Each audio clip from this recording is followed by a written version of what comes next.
Right, good morning everyone and welcome to this meeting of the Western and Southern Area Planning Committee on Thursday the 11th of December 2025. For the benefit of the public attending today or watching on the live stream, I'm Councillor Bolwell, Chair of this committee. My Vice Chair is Councillor Neil Isenk. The meeting is being live streamed and will be available to view on the Council website after the meeting, and by attending this meeting you consent to being filmed. Can I remind everyone that when you are speaking, please speak directly into the microphones so that you can be clearly heard and seen. The Planning Committee is not a public meeting, but a meeting to which the public is invited. All attendees must comply with the ruling of the Chair. They must not interrupt the meeting or cause undue disturbance. To support this, please switch off your mobile phones or select silent mode for the duration of the meeting. And those members using Teams, please ensure microphones are on mute and your device volume is set to 0 to maintain audio quality. Only those who have registered to speak in accordance with the speaking protocol will be invited to address the committee for a maximum of 3 minutes. That will be limited to the first 3 people objecting to and the first 3 people supporting the application to have registered along with the Parish Council and Ward member. No material is to be circulated to members of the committee. We have 5 applications to determine today. The case officer will be invited to present the report and recommendations. Next, I will invite members of the public who have registered to speak with the Democratic Services Officer before the deadline to address the committee in the following order: public against, public support, applicant or agent, town or parish council, and ward members. Each speaker has a maximum of 3 minutes. Following on from the registered public speakers, the planning officers will have the opportunity to address any salient points they wish to clarify, and committee members will be given the opportunity to ask questions of the planning officers before moving on to their debate. When we go into councillor questions and debate for the benefit of the public watching, can the members please state their name and ward when addressing the meeting? Members, on the update sheet, you will have noticed that at the Cabinet meeting on the 9th of December 2025, it was resolved to approve the Dorset Local Nature Recovery Strategy 2025, known as LNRS, for publication, and to integrate the LNRS into relevant council policies and decision-making, including planning, land management, climate adaptation and public health, and supporting the ongoing delivery of the LNRS. Officers have had the time to review the planning implications of this decision and have concluded that their recommendations have not altered for today's applications. Can I now ask, before we go any further, have all members read the update sheet? If you have not, could you please raise your hands? In that case, Councillor Northam, I'm going to have to adjourn the meeting for 10 minutes for you to have a chance to acquaint yourself with the contents of the update sheet. Apologies, we'll be back live on air in 10 minutes' time.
Right, welcome back, everybody. David Shortell has joined the meeting and has also now read the update sheet, as Councillor Northam, so they're all appraised of its contents.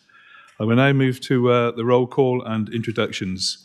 I'm here, Councillor Neil Isenk is here, Belinda Borden is here, Matt Bell is here, Simon Christopher is here, Paul Kimber is here, Greg Monks is here, David Northam is here, Louis O'Leary is here, Pete Roper is here, David Shortell is here, and Councillor Kate Weller is here. So we have a full house for the first time that I can remember. So well done, everyone, for coming. I'm now going to introduce the officers involved in today's meeting. We have Anne Collins, Development Manager, Area Manager, Marianne Ashworth, Lawyer, James Litton-Trevors, Lead Project Officer, Robert Piggott, Planning Officer, Robert Parr, Planning Officer, Paul Eastwood, will be coming in live if we need him, I think, Engineer for Highways, Josh Kennedy, Democratic Services Officer, and Louis Wicks, Democratic Services Officer Apprentice. We now move to item 1 on the agenda, apologies. Are there any apologies, Josh? No apologies this morning. Yeah, I think that was quite obvious as we had a full house. Now we move to declarations of interest. Members, are there any declarations of interest you wish to make? Councillor Borden. Yes, thank you, Chairman. Belinda Borden, Lyme Regis in Charmouth, and I am predetermined on the planning application ending 06334, and I will be speaking as ward member, but we'll be doing so at the beginning of the meeting in case because I have to leave early potentially, so I'll be speaking on this soon. Thank you. Thank you much, Councillor Borden. When you do your speech, you can remain seated there rather than move over to the public gallery. Item 3 on the agenda, minutes. To agree and sign the minutes of the meeting held on Thursday, the 2nd of October 2025. Has everybody read them and any issues? If not, I'll sign them as a true record of the meeting. No? Okay, that's fine. Thank you very much. Right, move to item 4, public participation. Members of the public registered to speak can be given the opportunity to speak now if they wish, or to wait for their item to be presented. So that'll be Councillor Borden, and I believe, Councillor Ireland, do you wish, we'll be fairly quickly onto your application, so we'll let you speak then if you like. Okay, so Councillor Borden, please, for item 8. Thank you, Chairman. I commented on this application at the time because I was my understanding is the only reason for recommendation is the highways judgment, and it seems quite baffling compared to most places in Lyme Regis where you have to exit onto a road. It does seem relatively clear. So I think this is a case where, unfortunately, the highways rules are sort of tying us into something that, in a way, doesn't seem pragmatic and sensible. The offer of a shepherd's hut accommodation in a wooded area, so close to the town centre, so it's walking distance, is, I think, a very sort of attractive addition to the holiday accommodation in Lyme Regis, which we clearly need. And the fact that there won't be it's a small shepherd's hut. There won't be a huge amount of traffic generated from it, if any at all, because it's not really sensible to drive from that distance into Lyme Regis, because all you do is clog up our already congested town. The other thing to note, and unfortunately I'm having to speak on this before we hear the planning officer's report, is that there is a 20-mile-an-hour application for Lyme Regis, which will include this area going right up to the Devon border, which is going to be decided next week. And it's possible that that might change the highways judgment. So really, I just wanted to say there are so many positive reasons to approve this application, just on a really sensible, pragmatic basis, that I really don't think that the long stretch of road that's clear, and the applicant has since removed a hedge, should stand in the way of what is otherwise a very positive application. Thank you. Thank you, Councillor Borden. So you're fine to stay for the debates for the rest of the day, but if you need to leave before your application, just let me know. Councillor Ireland, the next presentation is quite lengthy, I think, so you do have the opportunity to speak now if you wish, rather than wait till the end of the presentation. So it's your choice. Well, thank you, Chair. I'll wait. I need to be in Portland by 11:30 for a BBC interview, so I think I've got time. So. Yeah, if it takes that long, I'll be very surprised. Okay, in that case, we'll move on to planning applications, item 5 on the agenda. So we have P/OUT/2025/01234, land west of Westlink Road Crossways, and this is obviously outline planning application. Presented by James Litton-Trevis. Over to you, James. Thank you. Good morning. Just wait a moment just to load.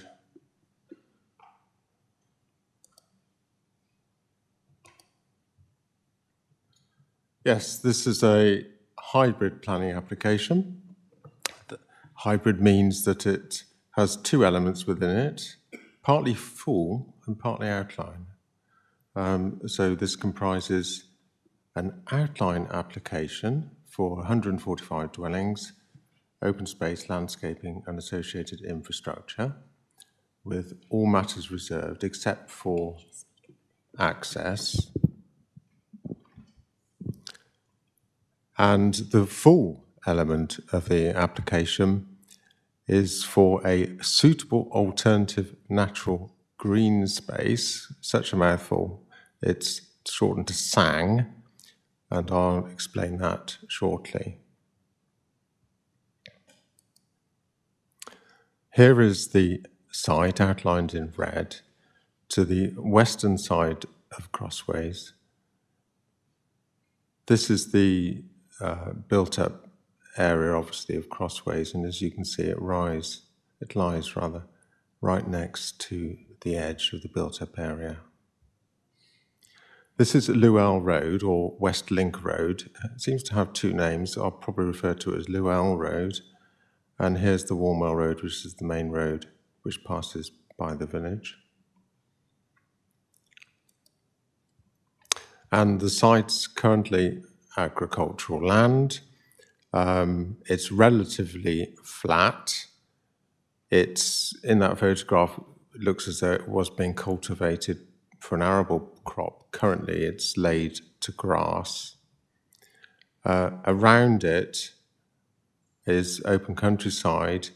This is the top here is the edge, the undeveloped part of what's called the Silver Lake development, which is a development of housing for holiday purposes. To the south is a mobile home park. Also, a new housing estate called the Aviators, which is almost complete, actually. And then Llewell Road, and on the other side of Llewell Road, existing development between Crossways, this part probably dating from the 1960s or 70s.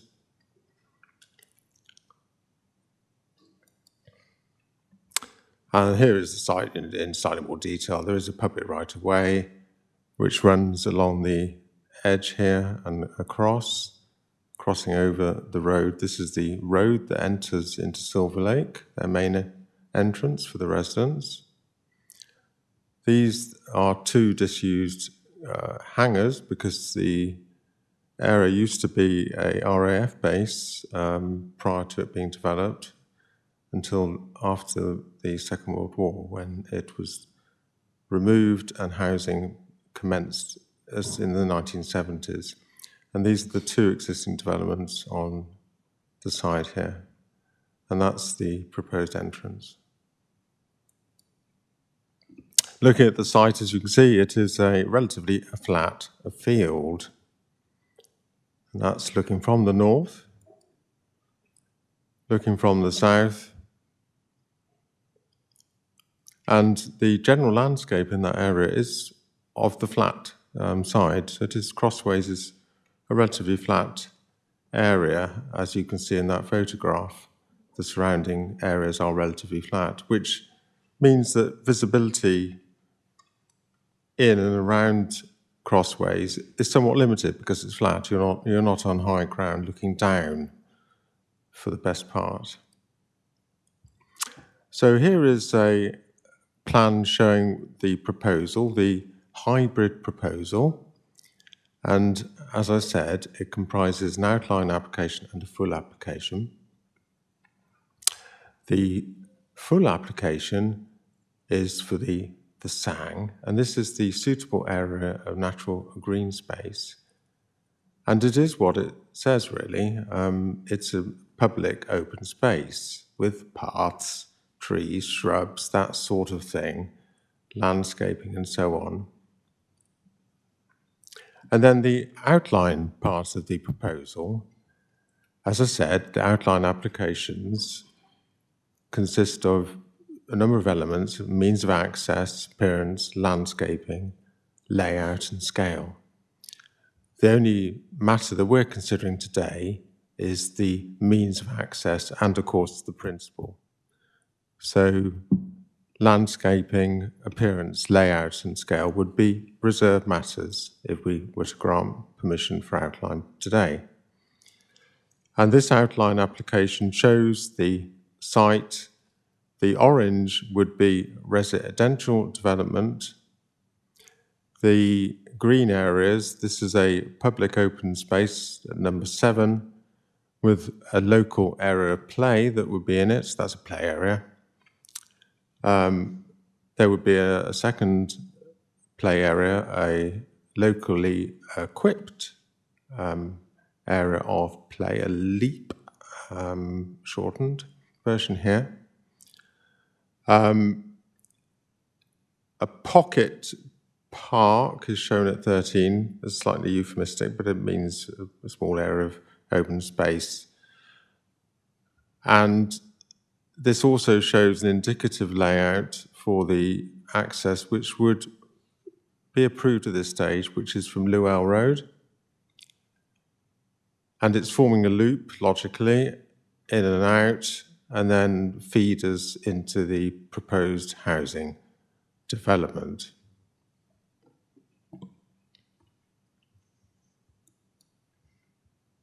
So firstly, I'll talk about the proposals and what we have in terms of plans.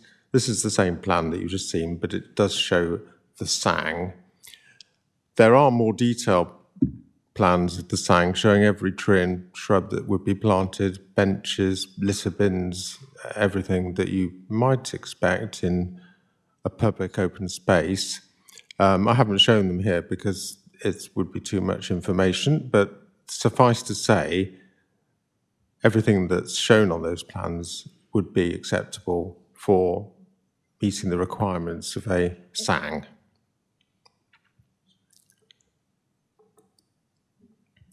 Next, on to the means of access. Vehicle access to the site will be achieved via the construction of a new priority T-junction with West Link Road or Llewell Road, around 105 metres north of its junction with Mount Skippet Way. This would incorporate a footway link to existing pedestrian infrastructure, which in turn connects to the wider network serving the village. Visibility displays 2.4 by 79 metres would be provided, and the application is supported by a transport assessment.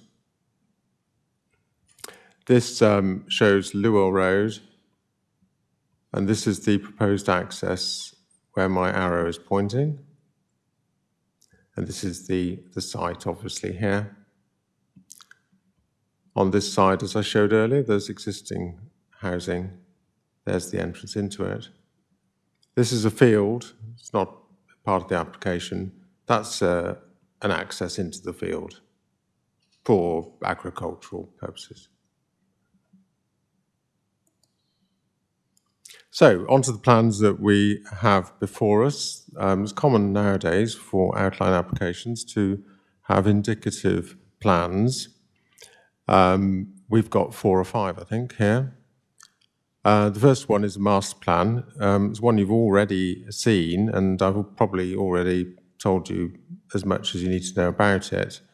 But it includes all the elements of the proposal, and if you were to grant permission today, this would carry through into what we approve at reserve matters. So we would be agreeing the areas for the housing, the general indicated areas for play areas, the pocket park again, the small car park for the SANG. Not that necessarily we would need people to drive there to use it, but we should provide one. And so that is the master plan, and I think I've explained that already. The next plan that we would be looking at is a building heights parameter plan, and this is a plan which gives indication, albeit broad brush with colours, of the heights of buildings. And where we adjoin the houses in the aviators, which is the new housing, but these houses along this edge are constructed and occupied. Buildings in this mauve strip would be 2 stories, no taller, because the houses and aviators are 2 stories. And landscaping is shown on the previous plan to show a buffer between them. The exact positions of houses, whether their proximity to existing dwellings would be a matter for reserve matters. It's not something we have the detail of today, but I consider that there's adequate room there to have housing without affecting the amenities of the houses in aviators in terms of overlooking, overshadowing, overbearing, even land stability. The dark purple star indicates where buildings might be much taller, maybe up to 3 stories. That's around the open space with the local area play. And the dark purple is for buildings with 2.5 stories or up to 2.5 stories. The next plan that we are looking at is the density parameter plan. And this indicates site-wide a density of 30 to 40 units per hectare. Now, we've looked at crossways and compared that, and I'll say more about that later on. And then the next plan we're looking at are the access and movement parameter plan. There's a fair bit of repetition here, isn't there? You might have noticed between the plans, but this shows the access. It shows that loop road, which I showed you. It shows the road reaching the car park for the SANG. It shows a little man there using the public right-of-way. It's an existing public right-of-way. It doesn't tell you anything you probably didn't know, but it's a useful plan, albeit it does indicate a loop road within the site. And then I think this is the last one, and it's a land use and landscape parameter plan, and it gives a broad brush indication of landscaping, i.e. the dark green shows the proposed landscaping. So we're looking at some sort of screening or what we might call a buffer along the edges, and also between the site and Llewell Road. The dark green star there shows the public open space, that little area where the local area play would be. And the brown shows the land use as being residential, and the green shows the land use as being landscaping or open space. So just a few points of fact. The site is outside the defined development boundary. The black line is the defined development boundary, and you'll see our site in red, ignore that, is outside it. It touches it, but it's not in it. And a defined development boundary, for those who don't know, defines the limit of development of the village between it and the countryside. And normally we would not allow development in the countryside for obvious reasons, except for agricultural dwellings and that sort of thing. So it is outside the defined development boundary. And something you need just to be aware of is that this site, in orange this time, was put forward under the January 21 options consultation document for a proposed allocation. As you know, that hasn't materialized. And a draft policy was put forward, CRS rather 6, and it's quite small, so I will read it. Land to the west of Crossways is allocated for housing development and associated informal open space provision. Development will be required to mitigate any adverse effects upon internationally designated heathlands. Land to the west of Crossways should include the provision of an area of suitable alternative green spaces SANG to mitigate any adverse effects from this site and any unmitigated adverse effects from other sites allocated for housing in the Crossways area. The development should retain and enhance existing trees and hedgerows as part of the proposals. Sustainable drainage methods are required to manage surface water and groundwater flooding issues and ensure flood risk is not exacerbated elsewhere. The site will be required to provide pedestrian access to link to the existing network of footpaths to enable residents to access facilities and services in the village. The site has also been put forward for the new local plan. At this point in time, here is the extract from the 2025 or August this year consultation. As you see there, it's proposed for 150 houses, greenfield and so on. I think they're just points of fact, and I just thought I'd draw them to your attention, although they are in the report. So, on to the main issues now, and obviously, starting with the principle, the application site lies within close proximity to, but outside the defined development boundary of Crossways, which I showed to you. Policy SUS2 of our current local plan seeks to strictly control development outside defined development boundaries. As the council does not have a 5-year housing land supply,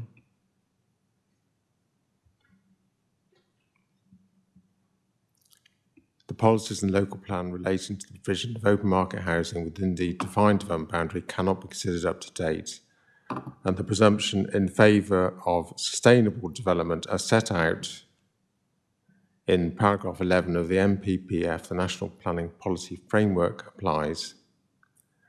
Proposed development is, however, considered to be sustainable. From an economic perspective, this development would make a positive contribution to the local economy. During construction, and would potentially support existing businesses within the village and wider Dorchester area. From a social perspective, 145 dwellings would have potential to make a significant contribution to the current housing shortfall and would also provide 35% affordable housing for which there's significant need for within the parish, whilst also contributing to the vitality of the village and contributing to the village's community facilities by provision of the SANG, the suitable area of natural green space, play areas as well. And in terms of the environment, the site could accommodate the proposed development without detriment to the visual amenity or natural environment. And these are considered in what we call a planning balance, which I shall return to at the very end. So looking at the elements that we have before us, the SANG, this is basically to remove pressure on the heathlands, so stop people using the heathlands nearby the site for recreation. And that's why we have the SANG, that's the purpose of it. everything within that SANG is acceptable, and therefore I propose that's acceptable to you. The means of access, I've explained that to you. The transport assessment did consider things like traffic volumes and so on and so forth in some detail. Our highway engineers have considered that. The transport assessment, the suitability of the access onto Llewellyn Road are considered to be acceptable and safe and would not endanger users of the highway. The transport assessment is satisfactory and robust, so there is no objection to the means of access. As I said, Crossways is a relatively modern settlement dating from after the Second World War.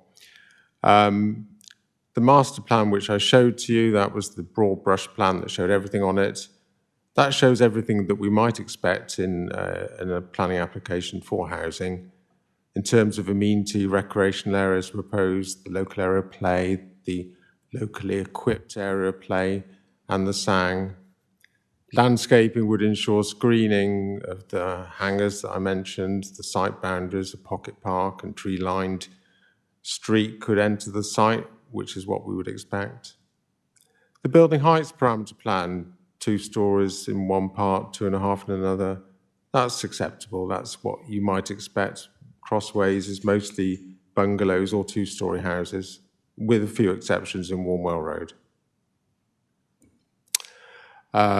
The density, 30 to 40 units per hectare. Okay, densities vary through Crossways. They're not all 30 to 40 units, but some parts are, and some parts are fewer and some parts are more. 30 to 40 is considered actually quite a reasonable amount for the site. The site could accommodate 145 dwellings based on that density and still provide setbacks, open space, gardens, streets, prevent overlooking, that sort of thing. Okay, we don't have the detail of that, but that's something which we've looked at. And the access and movement parameter plan, that shows everything that we might expect, and also, more importantly, that it will improve connection to the village, because at the moment there are no pavements or footways on Llewellyn Road, and connection to the village isn't great, but obviously this would be improved, and the village has a school, surgery, bus stop, shop, and so on. And finally, the landscape and land use plan that I showed you, that shows everything that we would expect. So these plans, the master plan, building heights plan, density plan, movement parameter plan, landscape, are considered acceptable. So in terms of those points, the illustrative proposals are acceptable. Just quickly then on to the surface water, a flood risk assessment and geo-environmental desk study have been provided. These provide details regarding surface water drainage from the site. The applicant has proposed to use a sequential approach to development. Buildings would be located away from the areas of surface water flood risk. And the surface water drainage strategy proposes the use of an open infiltration basin as well as permeable paving and rain gardens. In effect, some of the attenuation measures are proposed within, logically, the SANG area, which also includes an area to contain water runoff from the site. In terms of the next issue in ecology, the Dorset Natural Environment team have approved the ecological impact assessment that was provided with the application. It's quite a detailed assessment of ecology. We would secure that ECIA by condition. It is acceptable to us, but also in terms of ecology, as you know, the nutrient neutrality issue is relevant to this site. a scheme is being proposed for development relies on a number of elements to limit nutrients entering Poole Harbour. That would be to limit the number of dwellings up to a certain date, and details such as that, and also that the open space and the open water that I mentioned in the SANG, SUDs, these are called, Sustainable Urban Development Systems, drainage systems rather, are used also within the scheme, and those are all proposed. And also number of measures detailed, which would also include provision and maintenance of that SUDS scheme and limiting the use of water for the dwellings.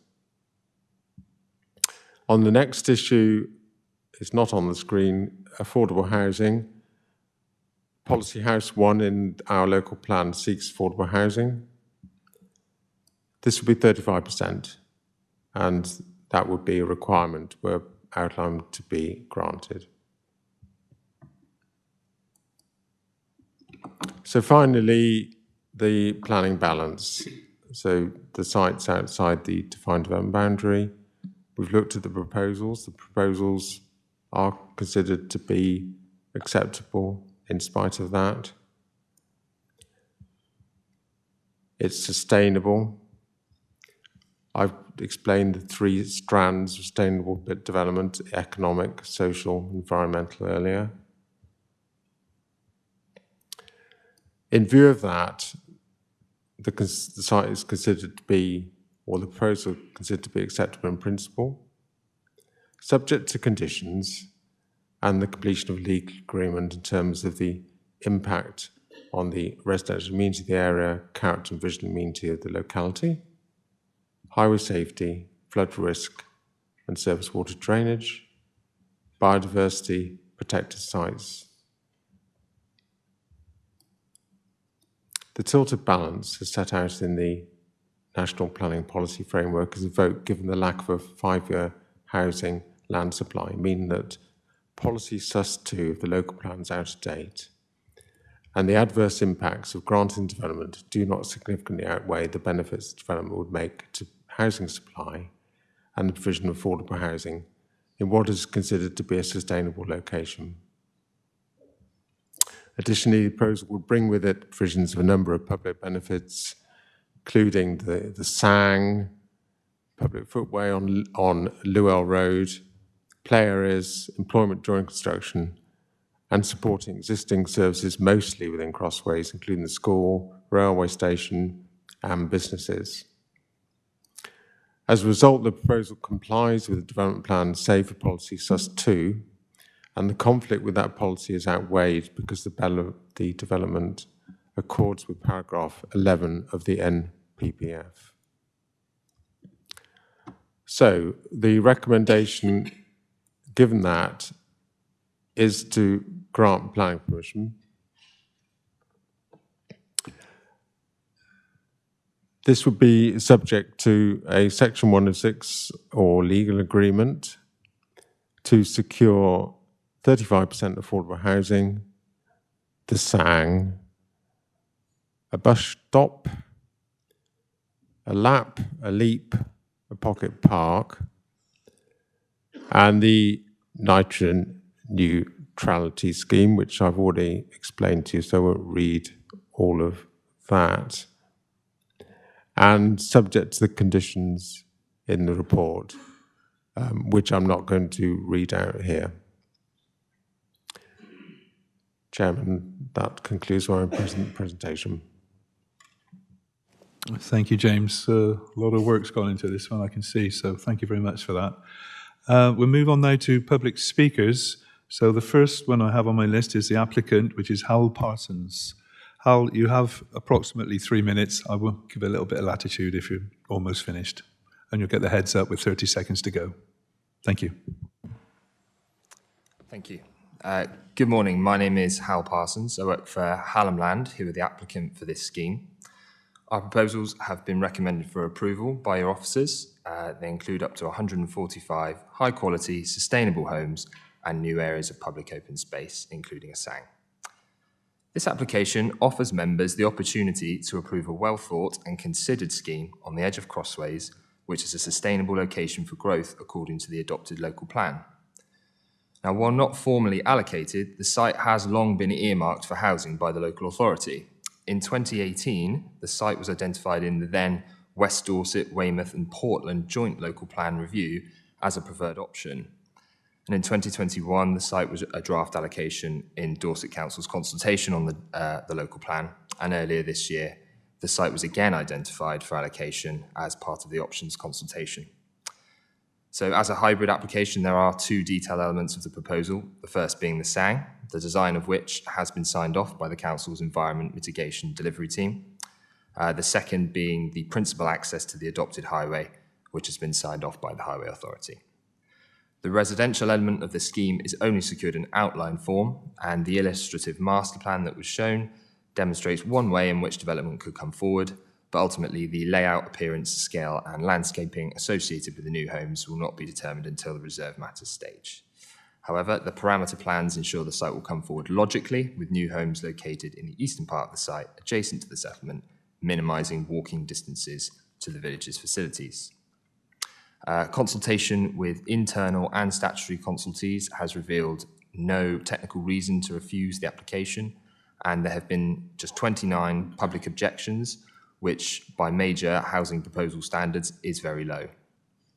In addition to the new homes and a SANG, the scheme will make appropriate Section 106 and SIL contributions for local infrastructure, provide at least 10% biodiversity net gain, provide sustainable drainage, and will deliver a dedicated footpath and new bus stop along the Westlink Road.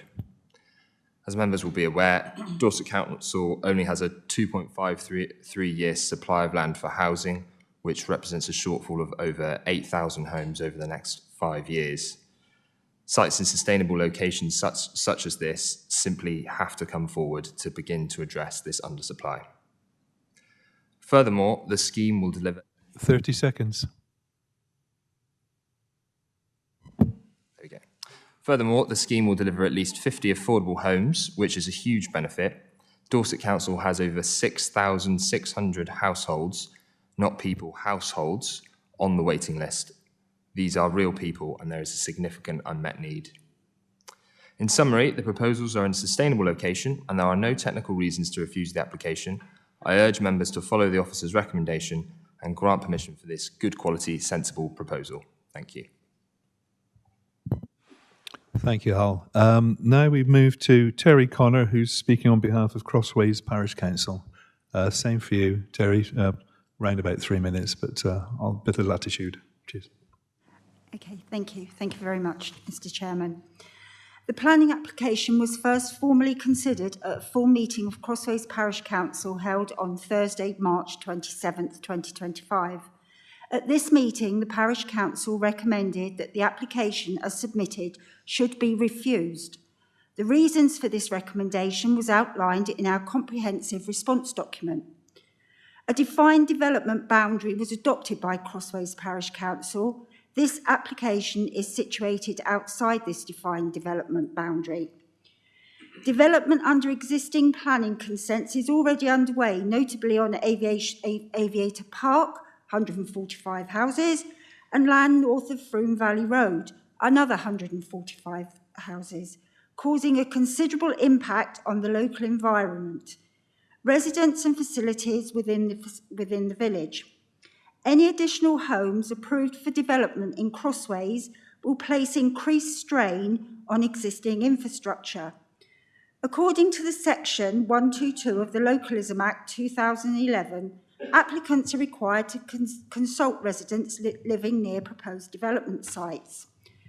However, the process undertaken for this application failed to effectively meet these standards. Subsequently, the applicant did send a letter to the council in which they apologised for not engaging sooner and assured that future engagement would occur. As of the full council meeting on November the 27th, 2025, no further contact has been made.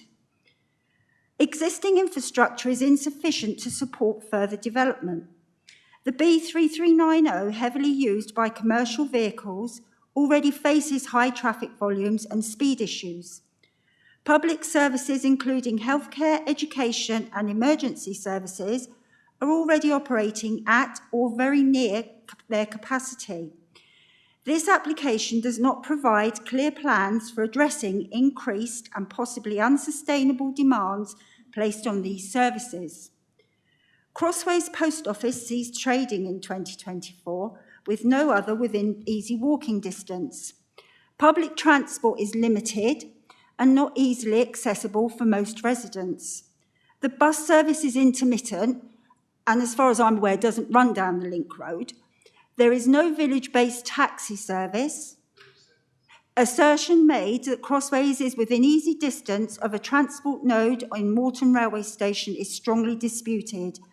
This is over a mile from some parts of the community on a pavement overgrown with pedestrians forced into the road and the lighting obscured by vegetation.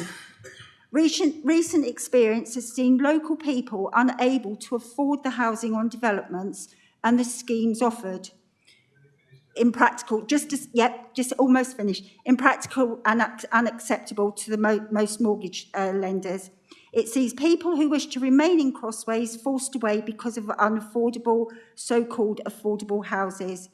It is acknowledged that there is housing is need, but it is...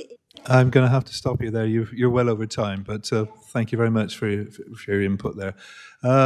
Councillor Nick Ireland, speaking as a ward member, I believe. Similar thing, Nick. Thank you. Thank you, Chair. So, morning committee. I'm Councillor Nick Ireland, and I'm here in my capacity as a Dorset councillor for Crossways Ward, which includes Crossways Village. I also represented the village when I was the county councillor for Linden Lee, so I know the area well. Having sat on this planning committee for 5 years between 2019 and 2024, I know the score and how things work, so I'll just give you a few thoughts, reflections, and the occasional fact, which I hope will inform your debate later on. Crossways has a history of incremental development without any sign at all of investment in the roads, the surgery, the shops, public transport, etc. Next door to the application site is the Aviators development of 49 homes, none of which are genuinely affordable. Not too far away to the north, there's another development just started of 140 or so houses off Froome Valley Road. And then there are the previously approved 500 homes to the south of Walmer Road currently, which is back in planning. So what does this development bring? Homes, yes, but will we really get 35% affordable, and will they be genuinely affordable?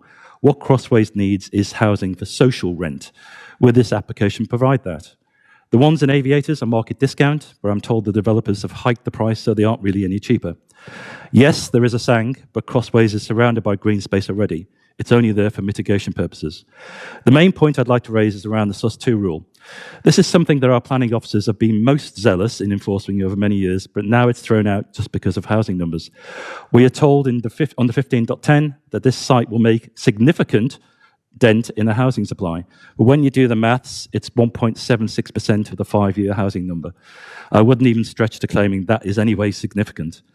And then the same paragraph, we have the much misused word sustainable. Yes, Crossways has a bus service, but it doesn't run on Sundays. If you work in Dorchester, it won't get you there in time on Saturday. If you work in Weymouth, it won't get you there in time Monday to Saturday. Tough. And the last buses are either just before 5 p.m. or just after, so no use if you want to spend your hard-earned wages from the jobs you can't get to on an evening out. The reality is that everybody will drive, hardly sustainable. There is no contribution from this development towards a more usable bus service. It will provide a bus service, a bus stop, but where that will be seems to be a matter of confusion. The plan shows it on the West Links Road. The report at 15.28 states it will be inside the development on the Loop Road. Where will it be? If inside the development, then the bus has to run from when the first house is occupied. People embed their behaviour within 2 weeks of moving somewhere new. If the bus isn't there when they move in, they most likely won't use it when it starts. Does this application enforce that? No, it doesn't. So if we go back to sustainable, we're told that Crossways has a surgery, 2 shops and a school. It doesn't have a pub, as the Spitfire Club is exactly that, a club. However, to get to all of these, you don't need to cross the West Links Road. Yet this planning application doesn't even have a traffic island, let alone a pedestrian crossing to traverse the 40-mile-an-hour road, which people do hammer along at or above the speed limit. Safe? I don't think so. One final point to ponder. The phrase under 15.72 is, and I quote, "It is believed that the existing infrastructure within Crossways, including the doctor's surgery, school, bus, etc., would be adequate." I'm not sure that the words "it is believed" have any place in any planning report.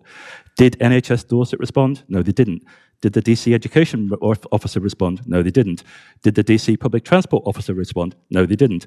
Was the bus company Damery asked to comment? No. Did they comment anyway? No. Was the primary school asked to comment? No. Did they comment anyway? No. Are these really the foundations on which you can make an informed decision? I do not think that not. Thank you for listening, and I do have to leave very soon. So bye. Thank you. That was very close to me stepping in there, Nick. So thank you. Moving over to James, there's quite a lot said there. Would you like to comment on any of the public speakers? Well, not on them personally, but on anything they've said. Thank you. Nothing at all? Okay, in that case, members, it's over to you for any questions to the planning officer, please.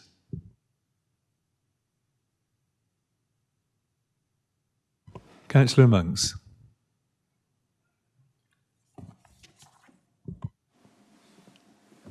I'm on. Oh, good. Councillor Craig Monks, Bedminster Ward. I'll keep my technical question fairly short because I think Councillor Ireland did a very good 6-minute speech in 3 minutes to outline his concerns around the infrastructure. And I know the parish council also mentioned that as well. So my technical question really is quite an open one. What thought's been given into the infrastructure around schooling, shops, transport, etc.?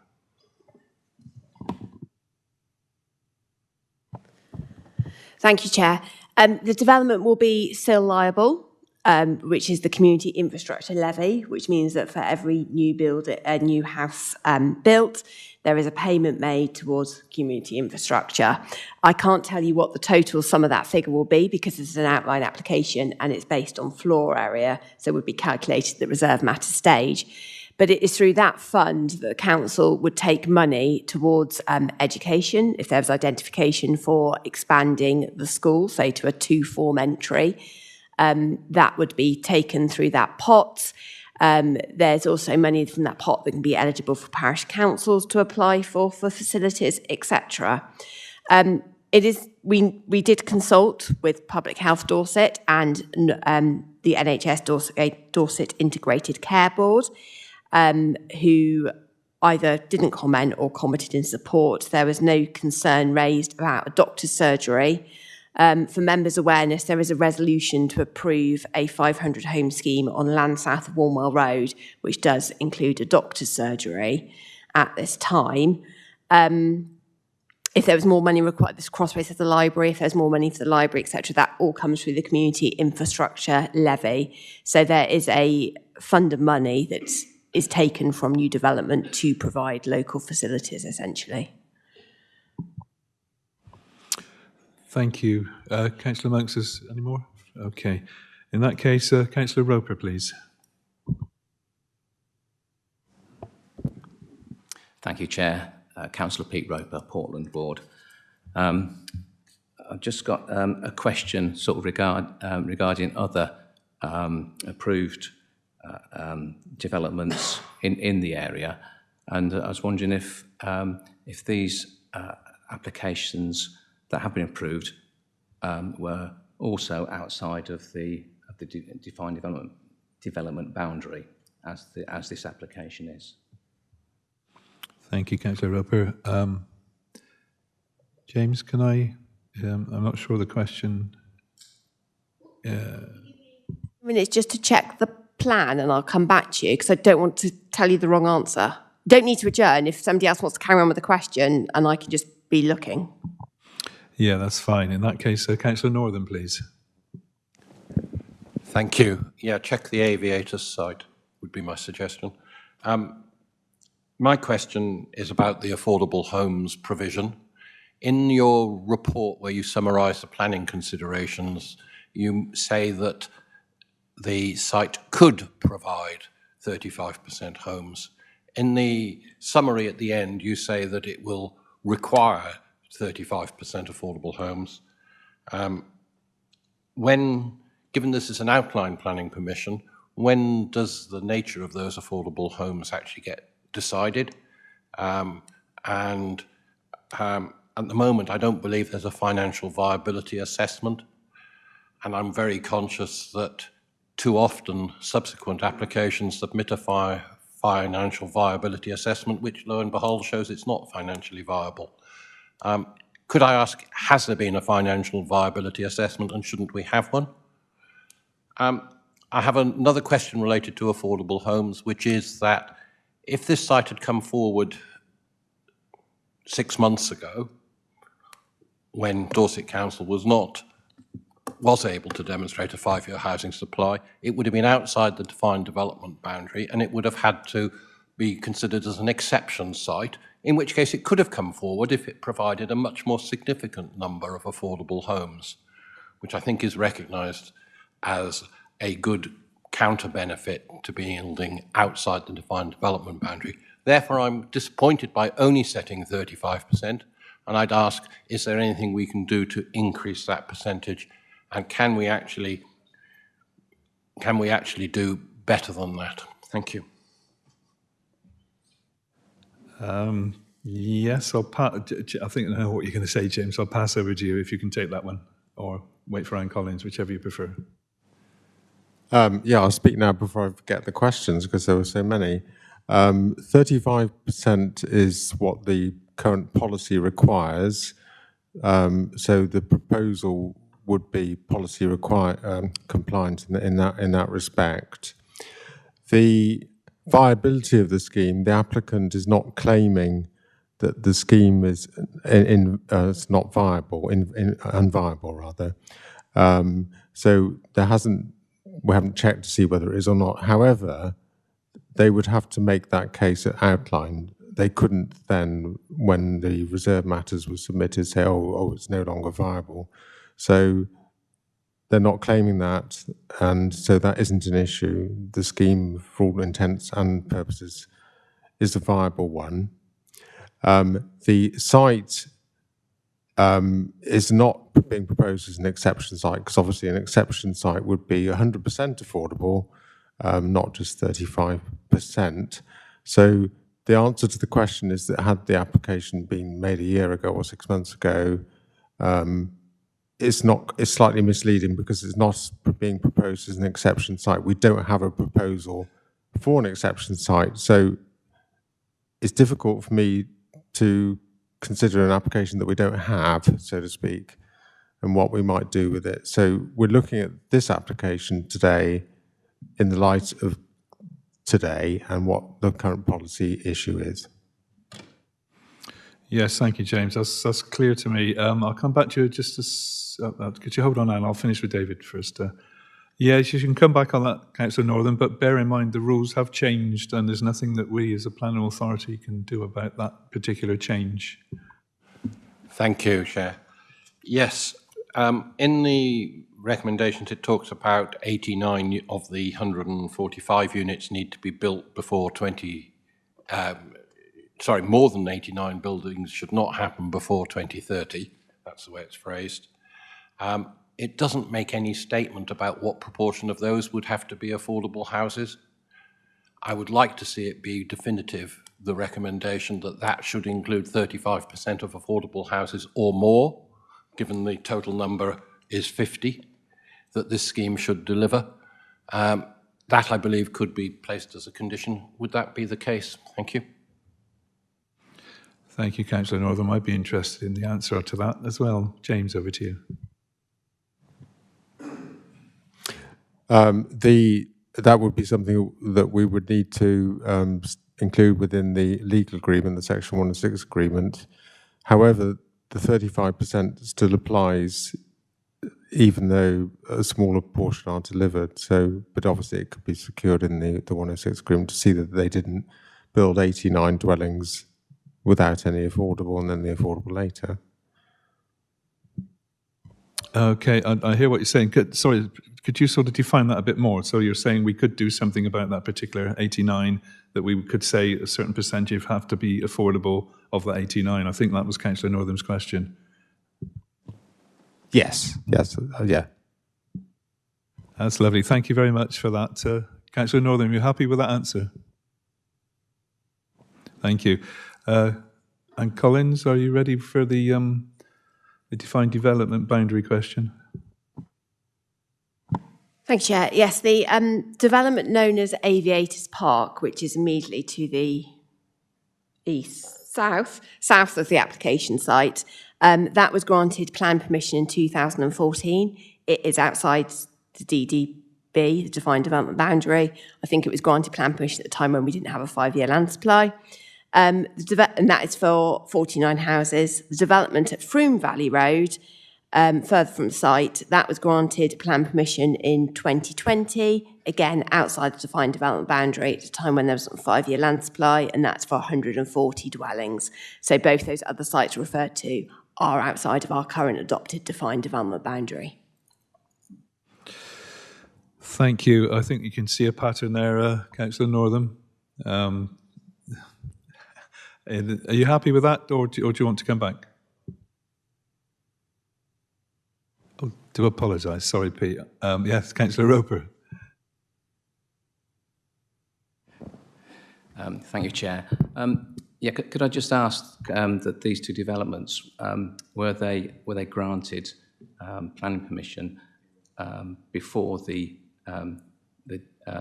defined development boundary was implemented?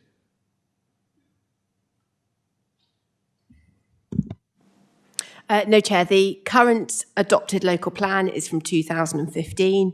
That sets the defined development boundary. So clearly the application for Froome Valley Road approved in 2020 was in the context of the 2015 development boundary. The previous local plan for the West Dorset area, I think, was from 2008. So the scheme from 2014 would have been dealt with in the context of that local plan, but I still believe it was outside of the DDB at that time, and it's certainly outside of the DDB as defined now. Councillor Roper, are you happy with that? I'm not quite sure for the reason for the question, but anyway, thanks for the clarification. I've got Councillor Weller next, then Councillor Bald, and then Councillor Monks. Thanks. Thank you very much, Chair.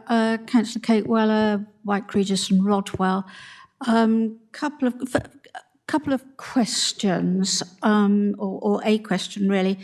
We're speaking about the affordable housing. Is it possible to say that all the affordable housing should be built within the first phase? And the second question, and you may not be able to answer this, but it would be an interesting, for me, thing to know is because we are looking at the Crossways area in general as a housing possibility, has anyone within the planning, the whole planning team, so the location team and everything else, have we had conversations with social housing?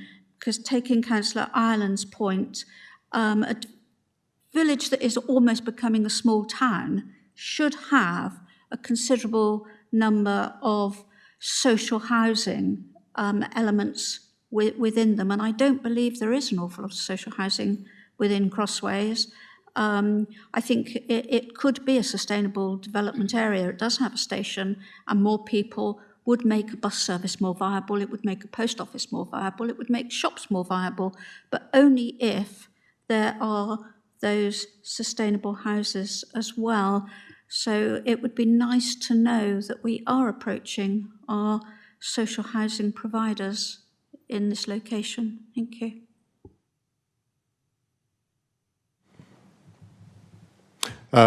In terms of the first question, could the affordable housing be phased?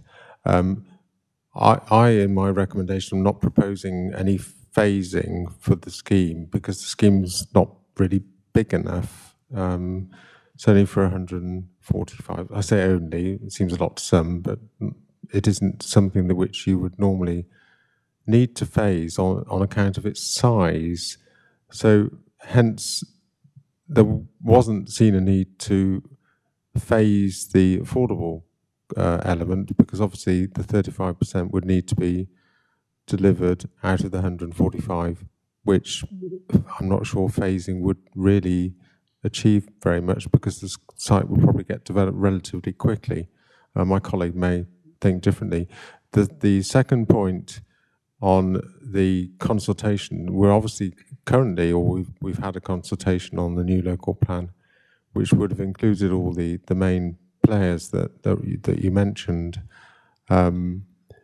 So there is also an opportunity for these people or consultees to make contributions. So it's not as though their voice isn't heard. My colleague, is there anything you want to add? So that's how the system works in terms of we go out to consultation on each local plan, and then there's opportunity there for consultees to make comments. And those are taken into consideration of the policies. So Crossways, current consultation is out there. I mentioned that the site earlier was included in that consultation. I didn't say any more about it because it's a consultation. We don't know the result of that consultation. So I'm not prejudging that. Thank you, James. Kate, do you want to come back on that? Just very briefly, you haven't considered phasing in that respect because it's only 145 houses, and I understand that. But we could, if we chose to. Yes, if the committee wanted to introduce phasing, that would be possible. Thank you. Noted. Next, we have Councillor Borden, please. Thank you, Chairman. Belinda Borden, Lyme Regis and Charmouth. Coming back to the highways, no objection, but there are conditions on visibility displays and changes to the access and a construction traffic management plan, 2-metre wide footways on both sides of the new access. Was the question of crossing safely the busy road taken into consideration, and is it too late for it to be taken into account, because it's obviously of concern to the parish council and to the ward member? Thank you.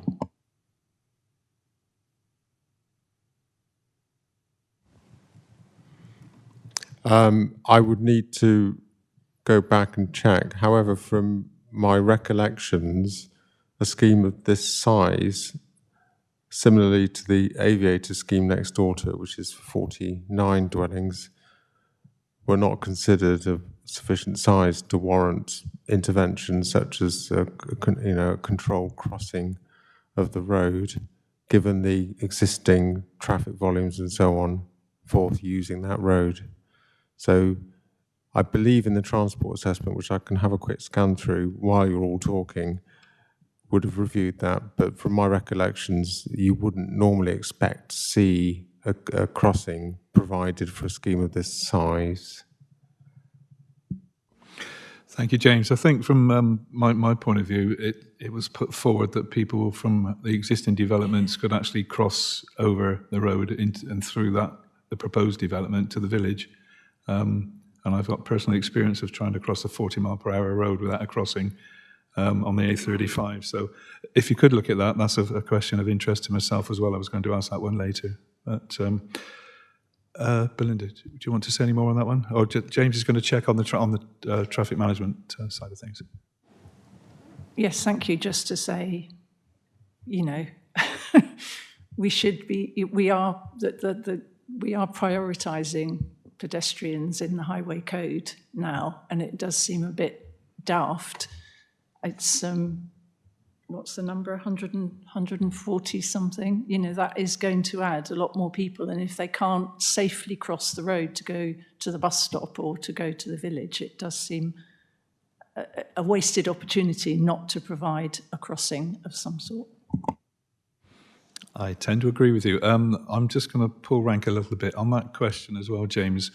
We're talking about footpaths into the village. Was there any mention of cycle paths or shared cycle footpaths?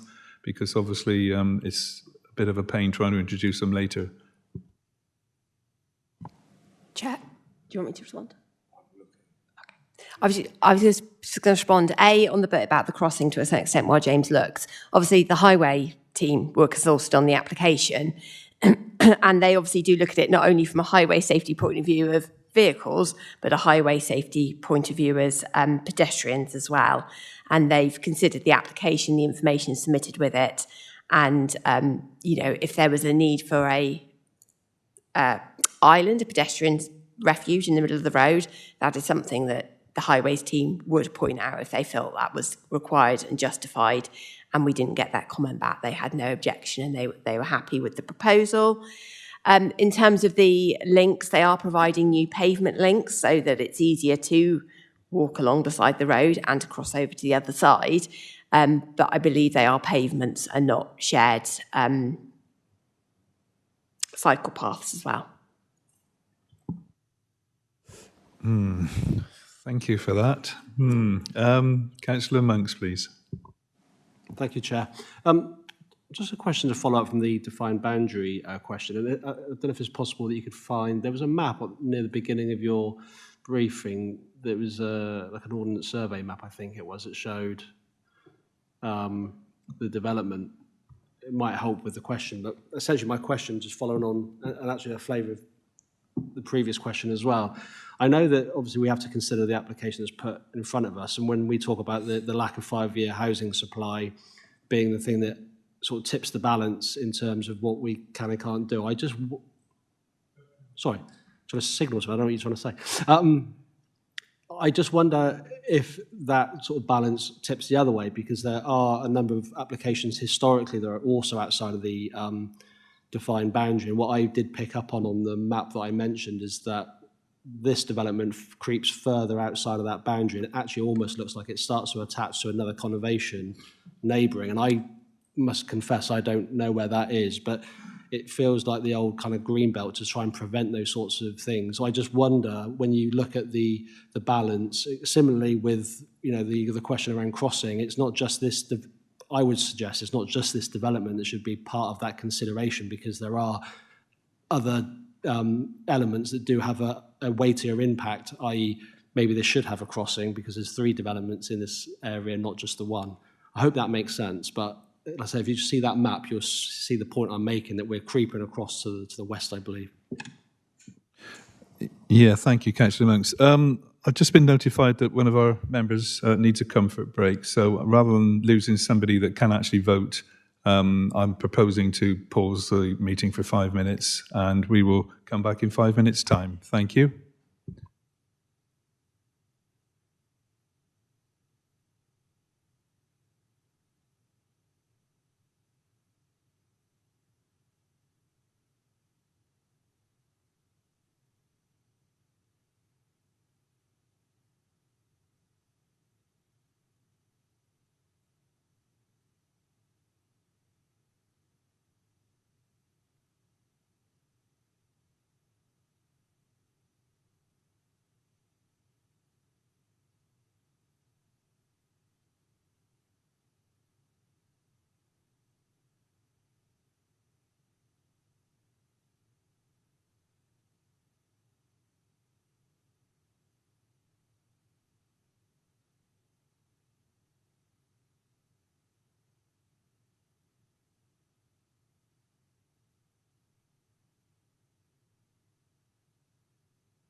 Okay, welcome back to the meeting. All the members have resumed their seats. Members of the public are back as well.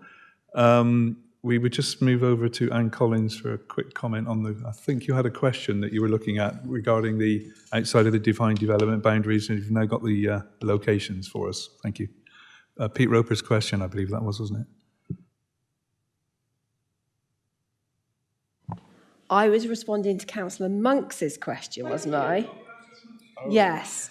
About, I've answered Councillor Roper. Councillor Monk's question was about where the 3 sites were and kind of access, etc., wasn't joining up. So let me just share my, let me just share the Google map a moment. Hopefully this is going to work. Yes. So,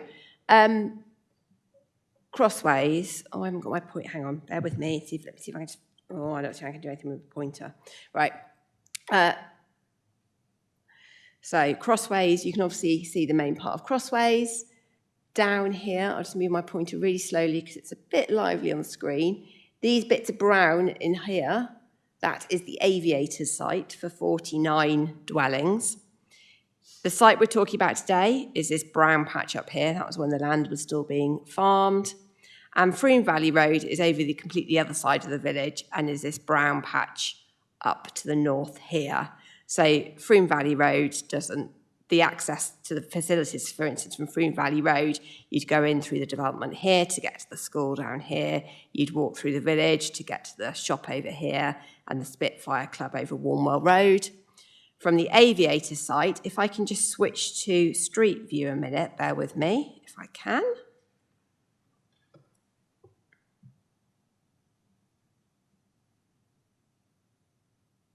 The wonders of modern technology.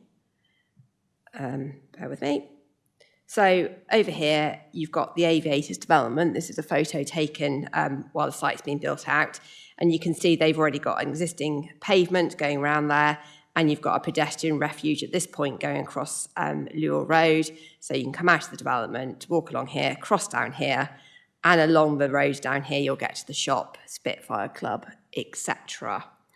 So there is already one pedestrian refuge in Lure Road. It's not directly outside the application site, but the pavements will link all the way along on both sides of the road as a result of the proposals.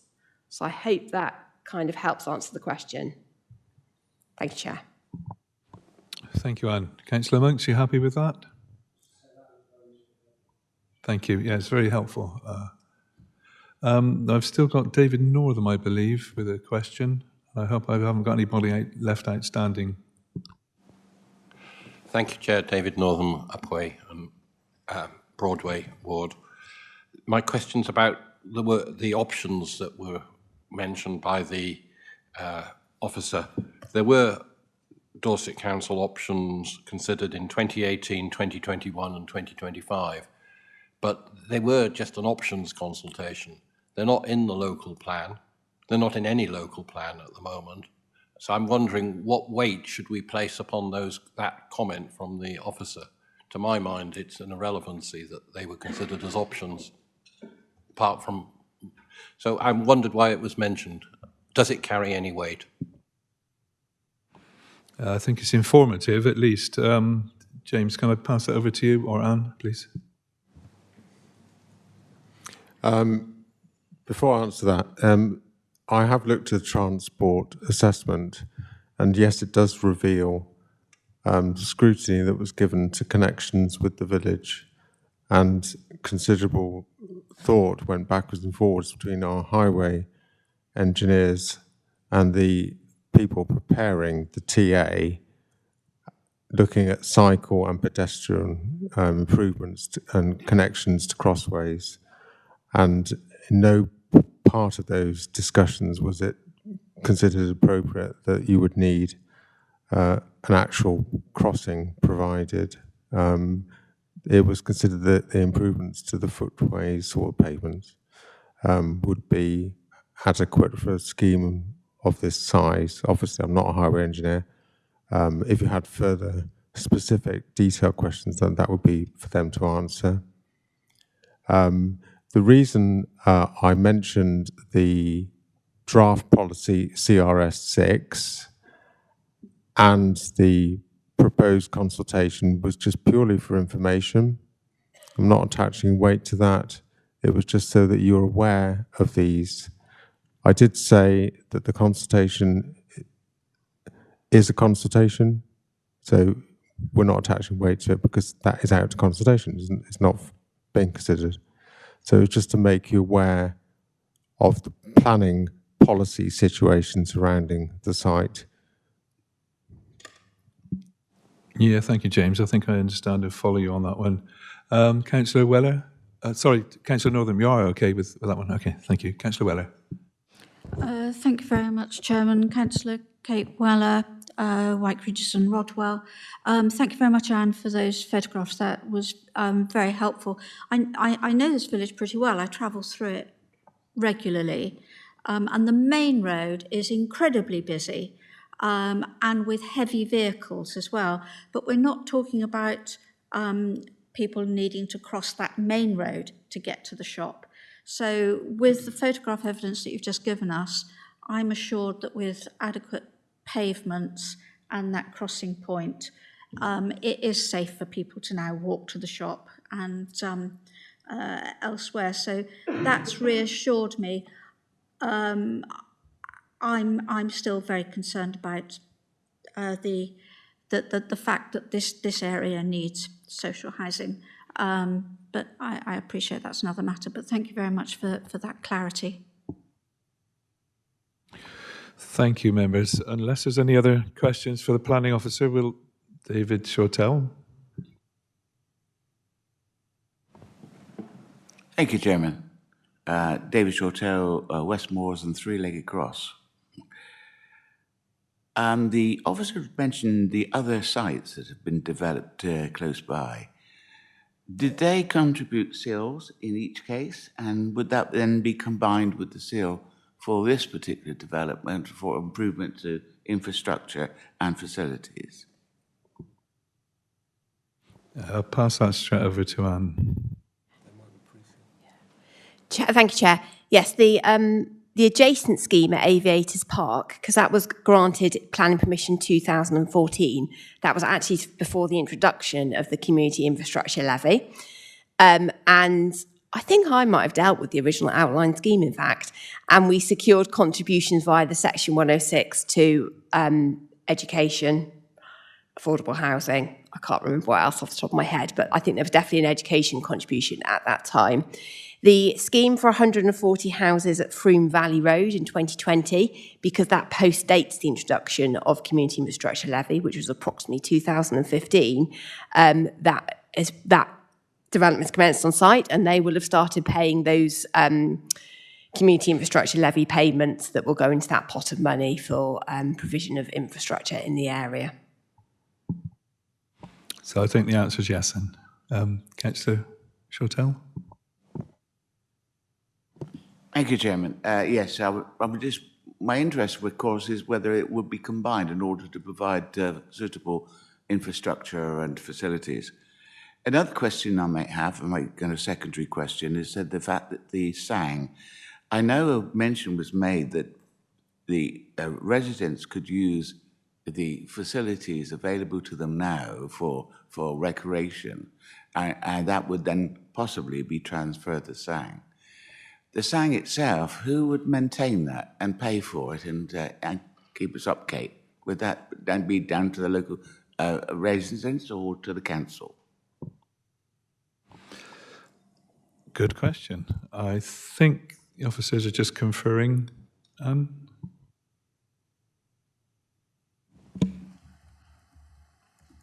The SANG is constructed by the developer or the applicant in this case, and maintenance of it would be set up through a management company, which would be part of the Section 106 or legal agreement. Thank you. So that information is still to come, David, but it's in hand, basically. Members, if unless there's anything really burning, I'd like to move on to debate, please. This one's quite rightly taking some time. So over to debate. Who'd like to go first? Councillor Christopher, please. Councillor Simon Christopher, Dorset Councillor for the Marshwood Vale. I would like to propose approval for this application. I say that because we do not have a 5-year land supply. I am sure that the officer is mindful of the Crocker case and the appeal on the Crocker case. We have no highways objections. We have no objections from Natural England. There may be issues re infrastructure within Crossways, but I'm sure the ward member, who's been ward member for many years, will get round to addressing those. So I cannot see there are any reasons not to approve this application.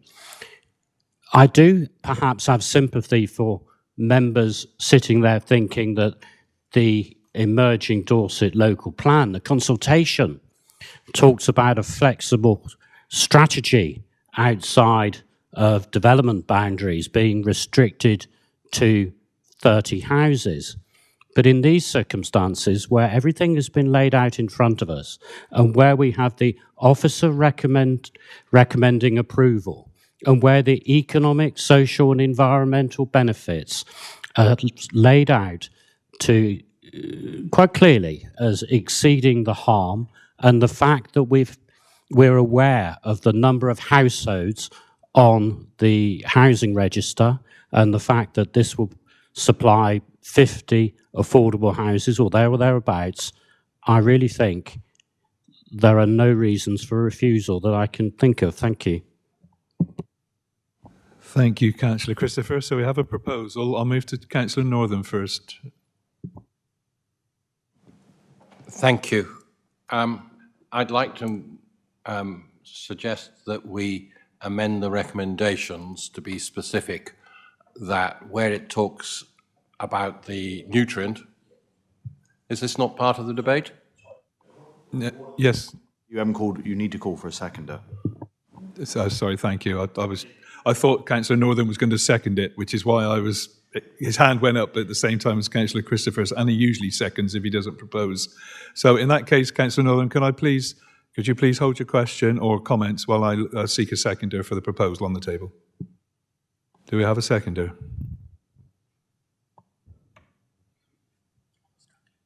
We're struggling for that at the moment, Councillor Christopher.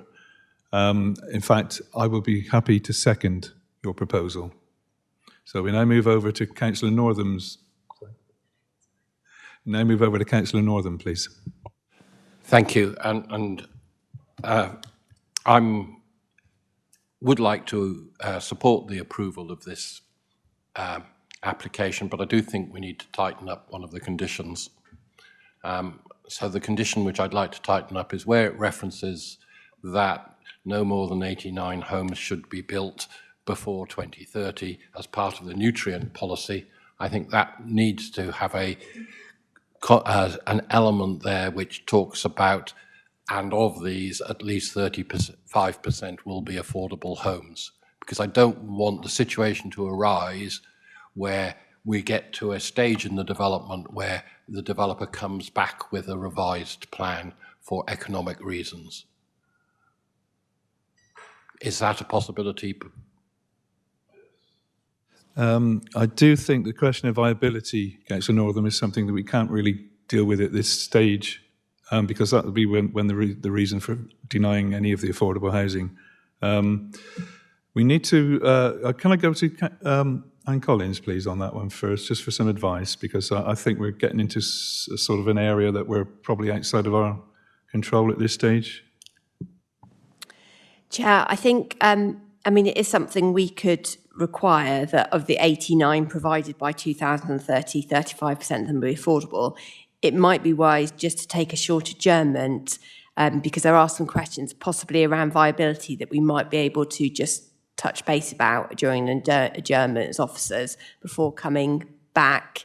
I think in reality, I'd be surprised if they were going to build out many more houses than that by 2030 anyway, bearing this as an outline scheme they have 3 years to make reserve matters, 2 years after that to implement. Now, I mean, they might crack on, but anyway, I think time will probably mean that they wouldn't actually end up wanting to build many more than that before 2030. So it might be a slightly moot point. But if you wish, Chair, we could just take a short adjournment just to consider that point further.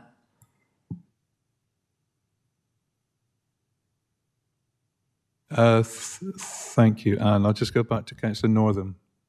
I wasn't aware whether the conditions sequence the SANG to, at what stage does the SANG get delivered? It's quite separate to the housing development.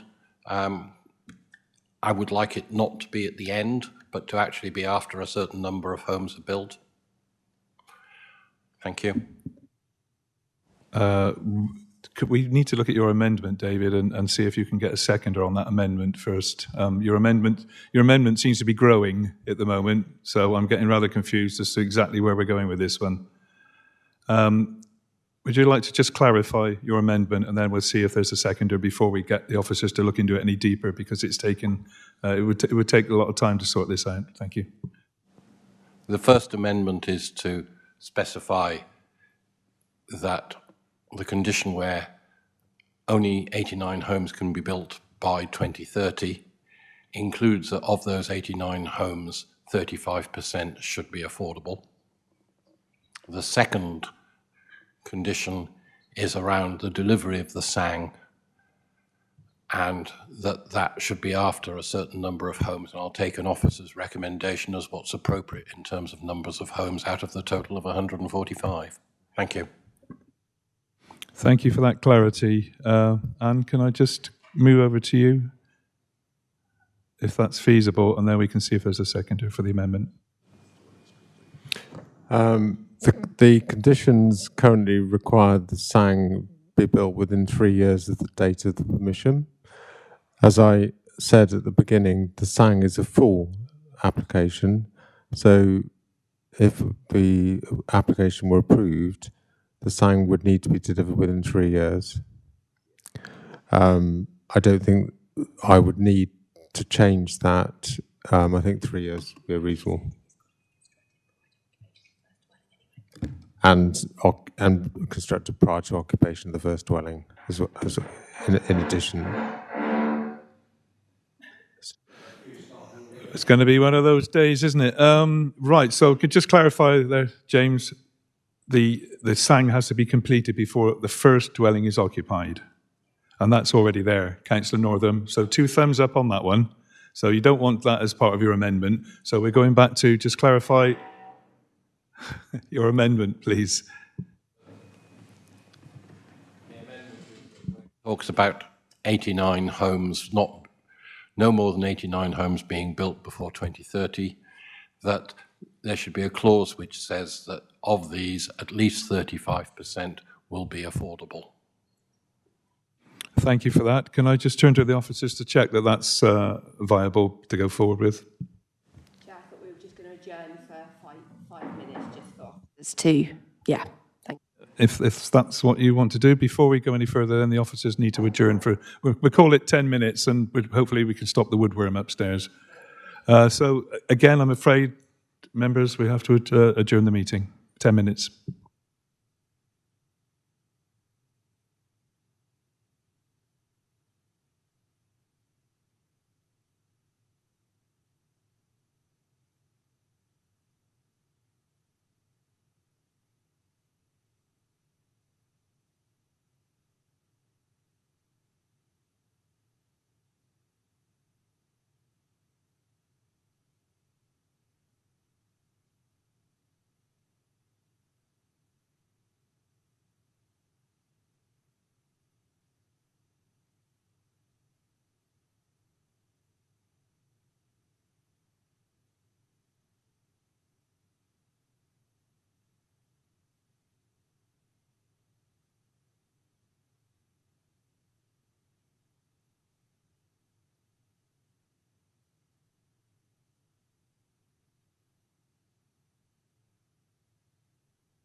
Councillors, can I just remind you, you're not supposed to be discussing this unless you're in debate.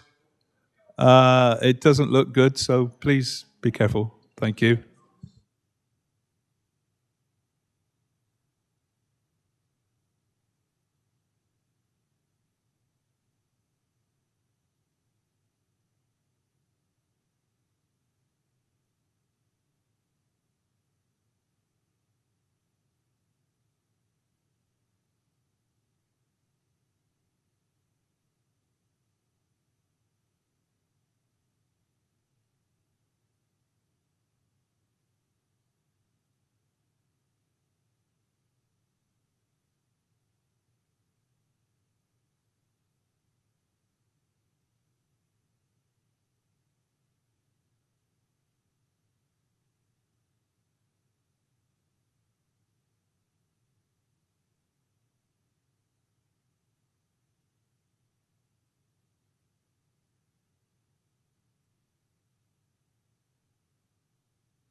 Right, thank you for that. Sorry about that short adjournment. We needed it just to make a clarification.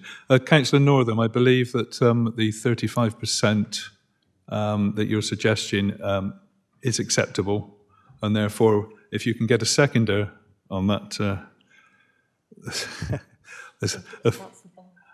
I think Councillor Bell was just first on that one. So be clear, we're voting on the amendment to the original proposal, which is to include 35% of affordable housing in the 80, is it 89? I believe we're getting there, in that first phase. So in that case, I'll just ask for a show of hands. All those in favour of that amendment, please raise your hands. And that is unanimous. So now we go back to the original proposal, with that, including that amendment. So Councillor Christopher, if you'd like to just clarify that we're actually delegating authority to the service manager on this rather than a full approval, I'll pass that back to you and then I'll second accordingly. Thank you, Chair. Yes, that is entirely correct. Okay, in that case, we're now talking about careful. We're talking about delegating authority to the service manager for development, management, and enforcement, and the area manager, southern and western team, to grant, subject to completion of a legal agreement under Section 106 of the Town and Country Planning Act 1990, as amended, to secure provision of 35% affordable housing, suitable alternative natural green space, bus stop with shelter, local area of play, local equipped area of play, LEAP, pocket park, and obviously the amended bit with the 35% affordable housing in the first phase. All those in favour? I'm sorry. Mustn't forget about recommendation B that we never put up. Recommendation B is on the S106, and could you clarify that for me, please? So, Chair, as is standard, where the recommendation is to delegate authority to approve subject to completion of a Section 106, we have a recommendation B about refusal only if the Section 106 isn't completed within 6 months of the committee date. And that recommendation B is set out in full in the officer report. So we just need members to vote on both of those, and not or it's just if the Section 106 wasn't completed, recommendation B gets invoked. Okay, we all clear on that one? All those in favour, please raise your hands. And I believe that's unanimous. Therefore, we. Oh, sorry. Oh, sorry. Sorry, Councillor Roper. I didn't see your hand go up. All those against? Councillor Roper. And obviously, there's no abstentions. Right. Well done, everybody. That was not an easy one. We will now move over to item 6, which is P/RES/2025/0 2024/02807, land at Newton's Road, Weymouth, DT4 8UR. Again, presented by James Litton-Trevis. We do have one public speaker, and she's still here. Well done. Thank you.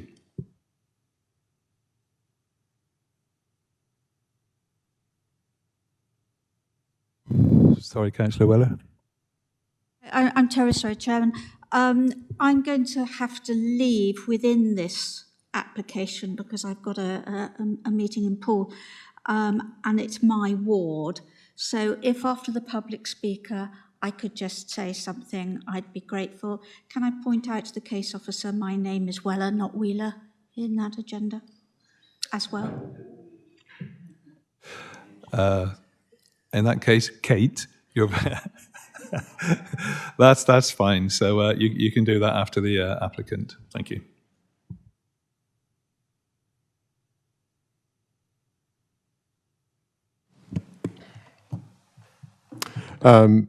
Good morning again. Yes, this is an application for reserve matters, so it is the detail following a grant of an outline permission. We're determining appearance and landscaping only, because other elements, which are means of access, layout and scale, have already been approved. So today we're just looking at appearance, the look of buildings rather, and the landscape of the site. For the following the outline planning permission for up to 141 dwellings, a care home, leisure space, including gym, swimming pool, spa, office, light industrial, floor space, and associated car parking, public open space, public realm, cliff stabilisation, and sea defence works with vehicle and pedestrian access from Newton's Road and associated infrastructure.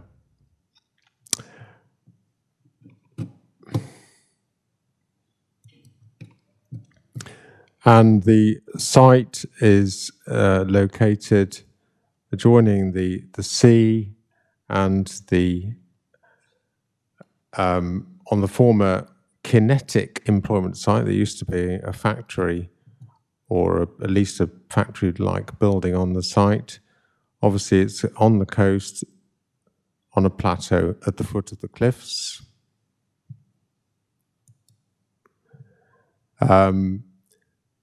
Just as I zoomed in, you can see that this is the cliff, the green here. It's quite steep, and this is a Grade 2 listed breakwater.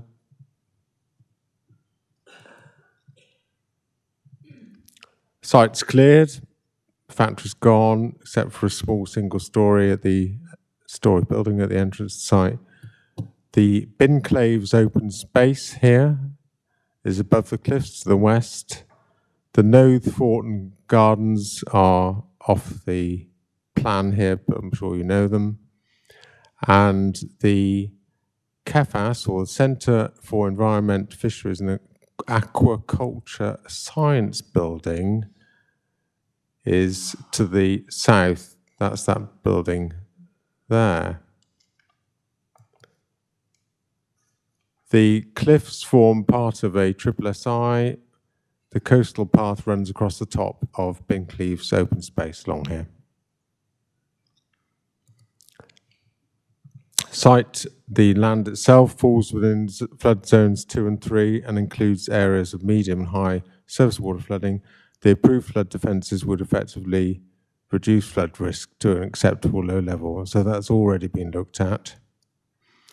There are a number of heritage assets nearby. I won't go through them. They're there. If anyone have any questions, we can come back to them. These are sites, photographs in the summer, 1 to 3, the top 3, images of the existing site from the coastal path, so looking down from the cliff top. Number 4, the entrance of the site. So this is a small dedicated road to the site that only goes to the site, doesn't go anywhere else. And number 5 is on the approach to the site looking north towards Weymouth. Note the residential buildings and Kefas building on the skyline. That's the view 1, top left, across Newton's Cove from the site towards the north. Note the vegetated peninsula with a very different character to the site, which doesn't have any vegetation at all.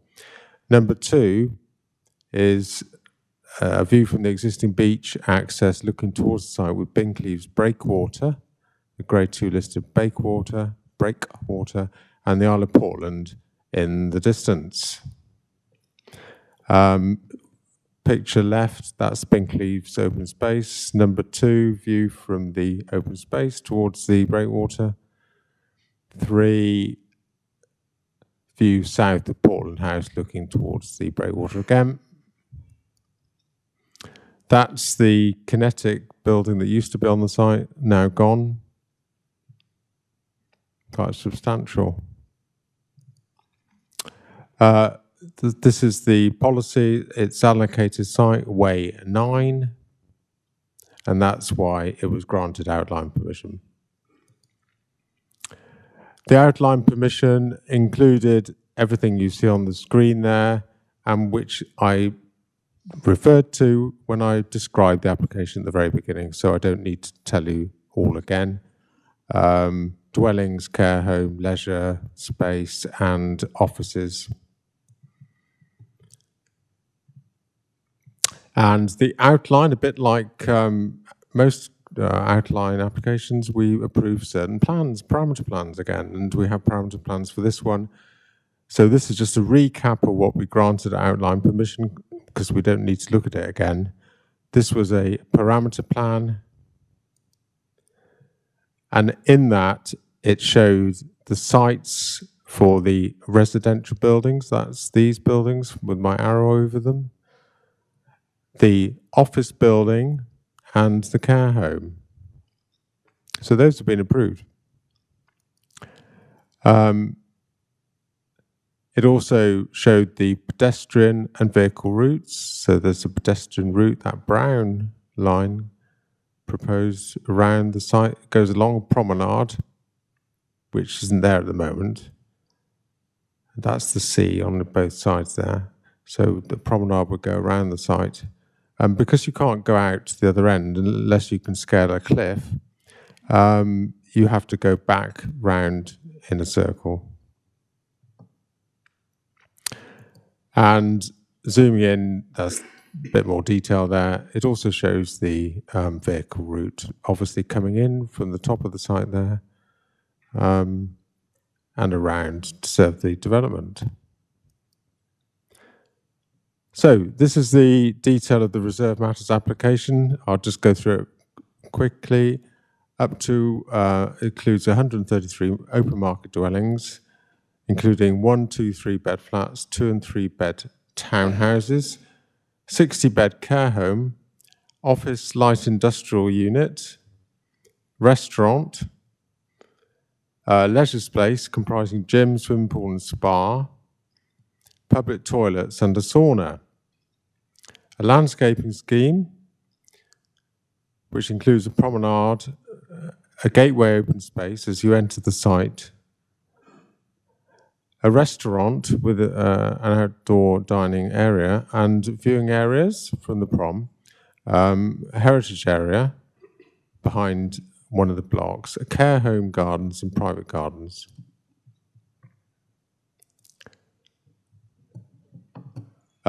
This is an overview of the outline proposals. On there, the CSA is the top and bottom. That's the toilets and sauna building there. This is a block of flats. This is block 1. This is also a block of flats, block 2. That's the care home. That's the employment building. And these are houses. The promenade is also following the seaward sides of the site. I'll give you more detail on that shortly. So those are the elevations proposed for the residential blocks, the flats, the blocks of flats. That building would sit in front of the cliff. It's not taller than the cliff.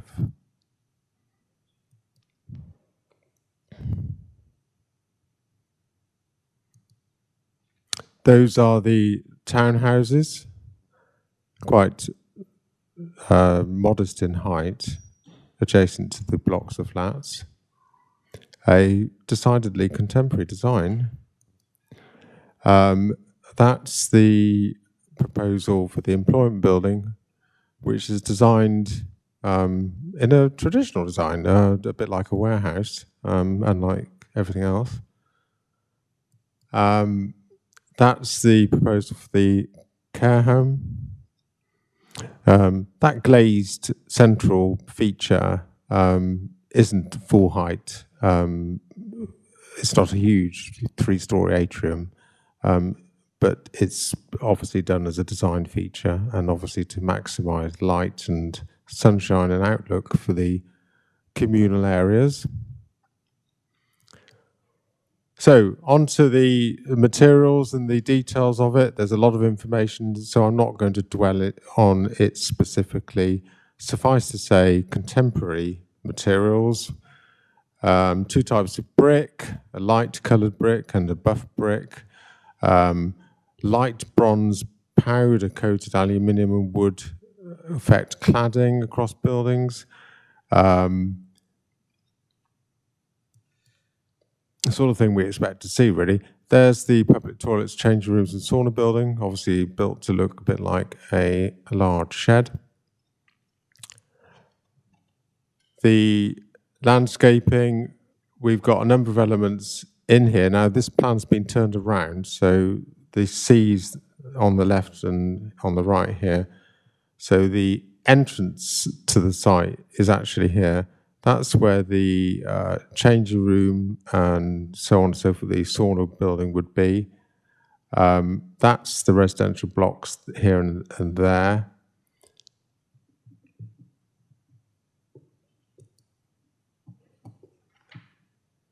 On this plan, the gateway feature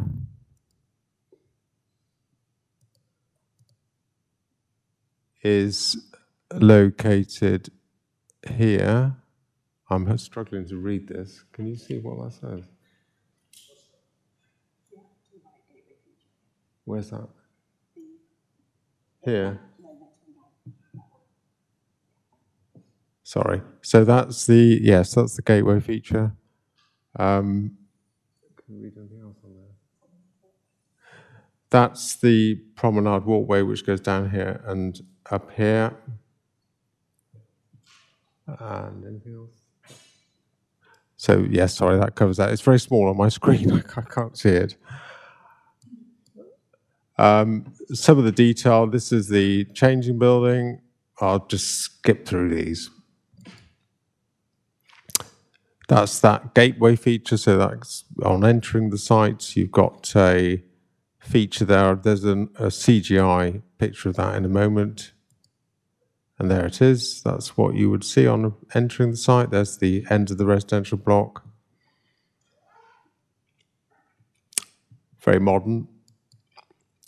There's the promenade, detail a bit of it. Seating, you know, the usual stuff.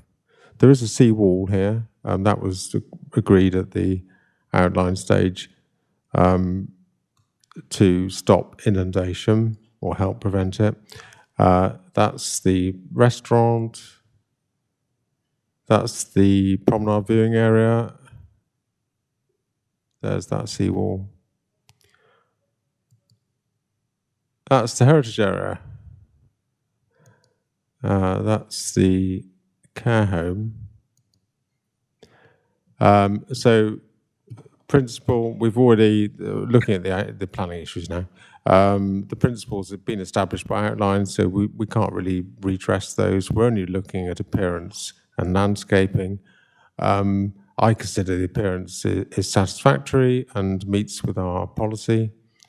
As to the landscaping, there would be no harm to heritage assets, which have already been considered at the outline, but the reserve matters, the appearance of the buildings are considered to be suitable for the site. No highways issues are raised. Flood risk has already been addressed at the outline stage. So the recommendation is to grant subject to following conditions, and those are in the report. That concludes my presentation. Thank you, James. We now move to public speakers. I'm going to swap this around, Liz. I hope you don't mind, because the ward member has to leave shortly, and I'd be really interested in hearing what she says. So she'll have 3 minutes first, and then I'll come to you. Okay? Councillor Weller, over to you as ward member. Thank you. Thank you very much. Councillor Kate Weller, White Regis and Rodwell. I was brought up here, actually, overlooking that site, so I know the geography and the climate really well, and the climate is really different now.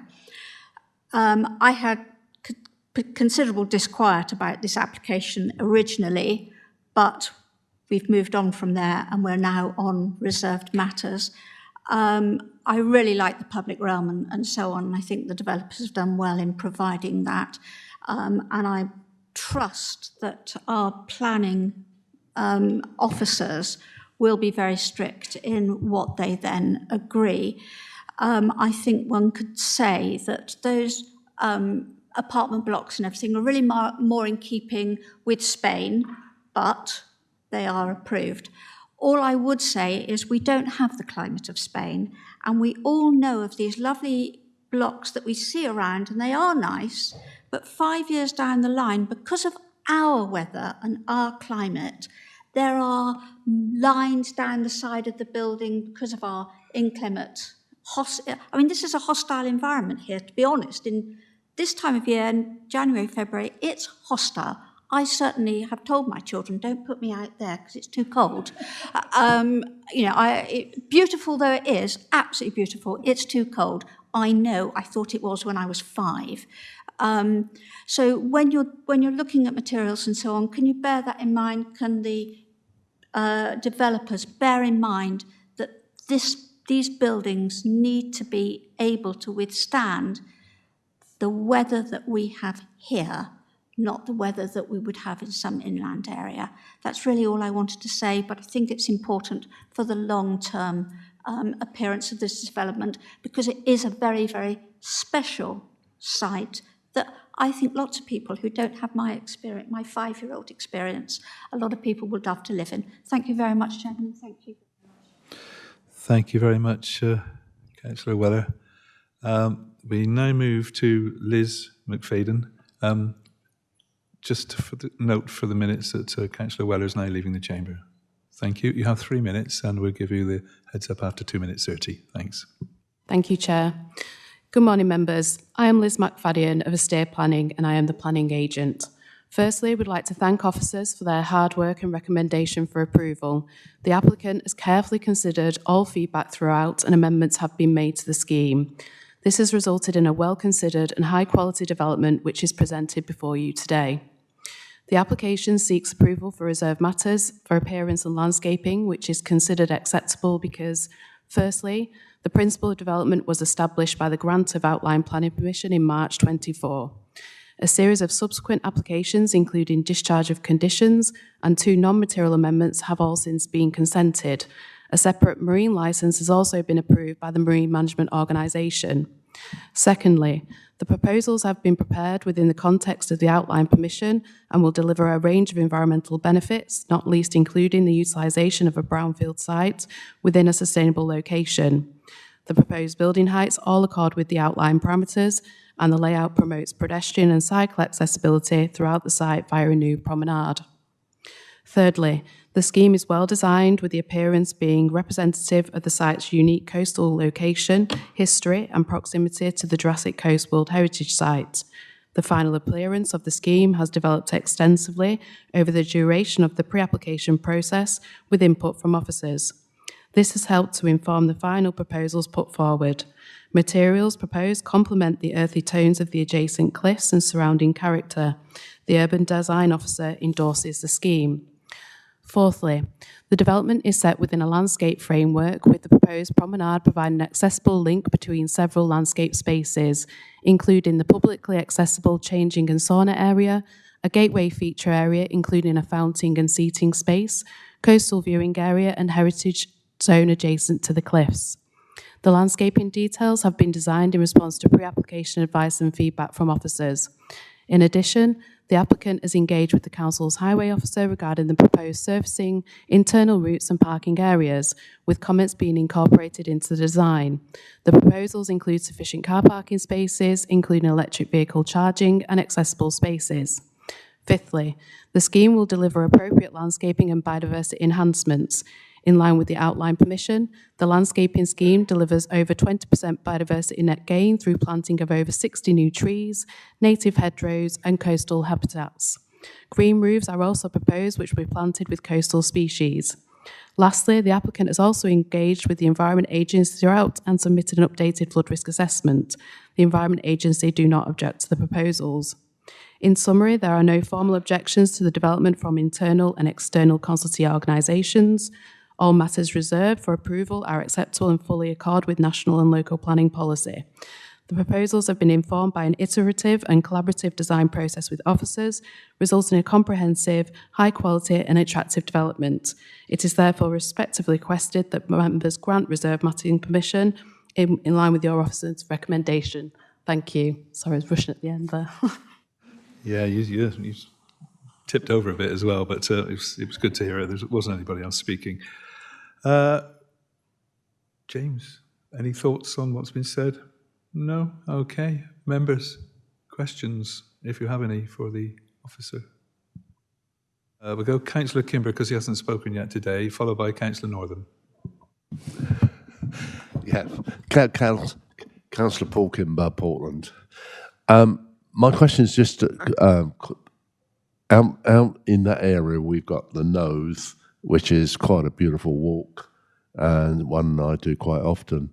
And will this link into that Nose area? I'm just thinking of the wider walk. I take Councillor Weller's prospect. I used to work out there as well, so I know what the weather's like. But just to check on that the walk will link into that.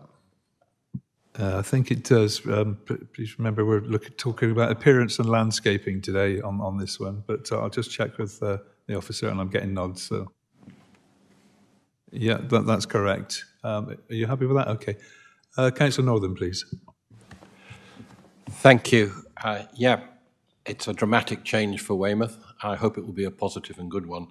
I note the Town Council in their comments on the matter asked for whether the footpath could be extended. I'm guessing they were referring to the promenade, which doesn't run across the whole of the site. The most western part of the site, where the offices are not taken within the path of the footpath, and also there's no way to get down to the beach beyond the western side of the site. And you can walk along the beach there at the appropriate tides. I don't know whether that's been considered by the applicant. There was talk way back about a linkage up to the top of the cliff. Historically, there were steps back before the Second World War, so it is a very historic. I just wondered, can we do more to make it a walking feature? Because I think it will become an attraction for the town. So is there more that could be done to extend the walking features on the promenade? Thank you. I'm going to pass it to the officers to hear the answer I'm expecting. Well, no, not really. The promenade that I showed does form a loop. Well, the promenade ends and you return in a circle, if you like, or back along the promenade, the way you came, I think it's a pretty robust scheme, actually, given what's there. I don't think we could expect them to provide steps up the cliff, and I don't think that we need any more than is proposed. So I think it's adequate, and I think it's actually quite a bonus to get what we're getting. Councillor Northam, over to you. I accept the answer. Thank you. Members, Councillor Shortell. Thank you, Chairman. David Shortell, West Wards, Three-Legged Cross, miles away. The officers mentioned the changes that's occurred between the outline application and this reserve application. Can you hear that now? Okay, it's just because I told you I was a bit distant. Yeah, the changes that occurred between the outline application and the reserve application regarding the sea defences. He's also noted that, in fact, the adjustments has been made to the original outline application because, of course, the sea defences needs to be moved back into the areas which was originally designated for the application, therefore restricting the spaces. Now, that outline application took place in March 2022. During that time, of course, the sea defences must have advanced significantly enough to affect the application. Has anything been thought of as regarding the advance of the sea in the immediate future? I think we're probably wandering off the point here, Councillor Shortell. We're talking about appearance and landscaping. Is there anything that we need to really consider here? But I'll pass to Anne Collins.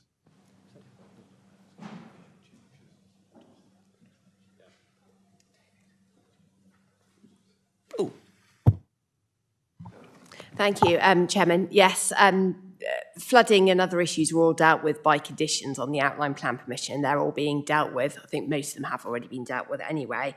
But essentially, yeah, the wall was kind of the new sea wall was kind of going to go into the sea a bit. But because Weymouth, as I think we probably all know, has some quite important seagrasses around it, actually the applicant worked really hard with the case officer and the Environment Agency to come up with an alternative, which was to site them slightly back inland, so we didn't affect the seagrasses.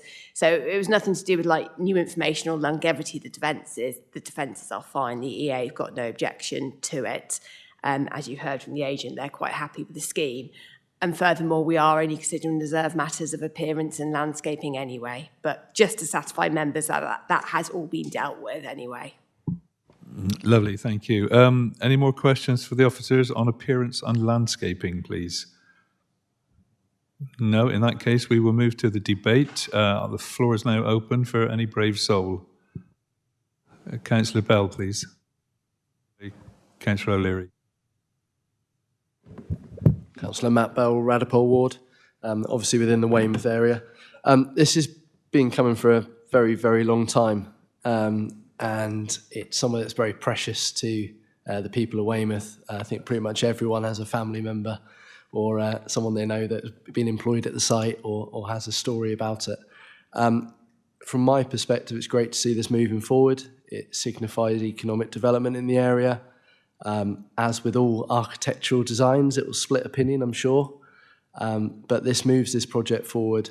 And I think some of the landscaping there is really pleasing. I think it offers good access to locals. So for that reason, I support this. I would like to propose we accept the recommendation. Thank you very much, Councillor Bell. That's noted. Councillor O'Leary. You need to ask for a seconder, don't you? You're not seconding it. Oh, okay, that's unusual. A seconder for the proposal, please. I'll go with Councillor Belinda Borden. Thank you.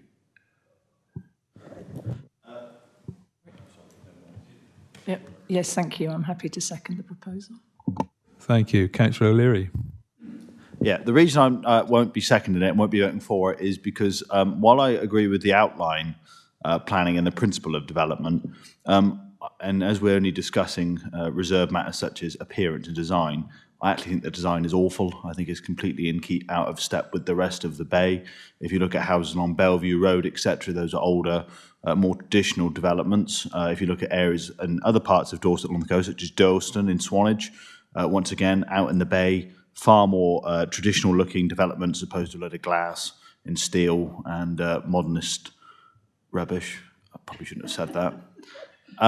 But that is my opinion, Chairman. So therefore, based on the design, I think it's completely out of step. I think it's going to be a bit of an eyesore, frankly, on the bay, although I do agree with the development of that site, and I do think there are good aspects to it. I think the actual outline of it is not going to be of good benefit, so therefore I will not be voting for it. Okay, that's noted. Any other members wishing to speak to the proposal? Councillor Christopher. I find myself in the rare position of agreeing with Councillor Louis O'Leary on planning matters. I would say, of course, that Weymouth is a town of great character and charm, and I would imagine that Councillor Louis O'Leary and many others would say that that set of plans that we saw on the screen just now really didn't constitute character or charm. Thank you, Councillor Christopher. Councillor Northern, please. I was one of those people who has worked at that site. It was very industrial. It's taken a long while to get rid of the industrial element. It's going to look modern. It's going to look seaside. It's going to be generally a benefit for Weymouth. I'm disappointed it doesn't deliver any affordable homes, but that's another matter previously dealt with. And I'm also very pleased that it doesn't extend beyond the skyline of the Binkley's open space, so it won't damage either the lookout station that's on the top there or the residents enjoying that bit of open space. So whilst it is modern, we have got modern, and I'd say Westward Ho is an interesting place with a mix of historic and a preponderance of modern architecture. This is a small area outside of the historic town, so I see it as totally appropriate. Thank you. Thank you very much, Councillor Northern. Obviously, everyone's entitled to their opinion, which is why we're having debate. Councillor Christopher, I believe you put your hand back up.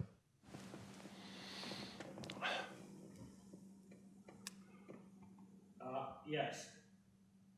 I would say it's not entirely relevant. Previously, it's really a question of whether the members of the Planning Committee think that this particular site could have development that was better in appearance, perhaps even incorporating a reduced height of the buildings. Thank you. Point noted. Anne, I'll just go across to you a minute. Yeah. Chair, this committee, no, not the committee, the officers approved, whoever approved it, it was approved, the height of the building was approved as part of the outline, so the height is already set. We're only considering the details of the appearance, so there isn't a negotiation over height. Thank you for that. I will ask every councillor, if you don't put your hand up, I'm assuming you've got sufficient information to make an informed decision, so I'd rather not say any abstentions unless it's morally how you feel. Councillor Bell, please. Thank you, Councillor Matt Bell, Radipole Ward. I understand, and I said it when I put forward the proposal, that architecture always divides opinion.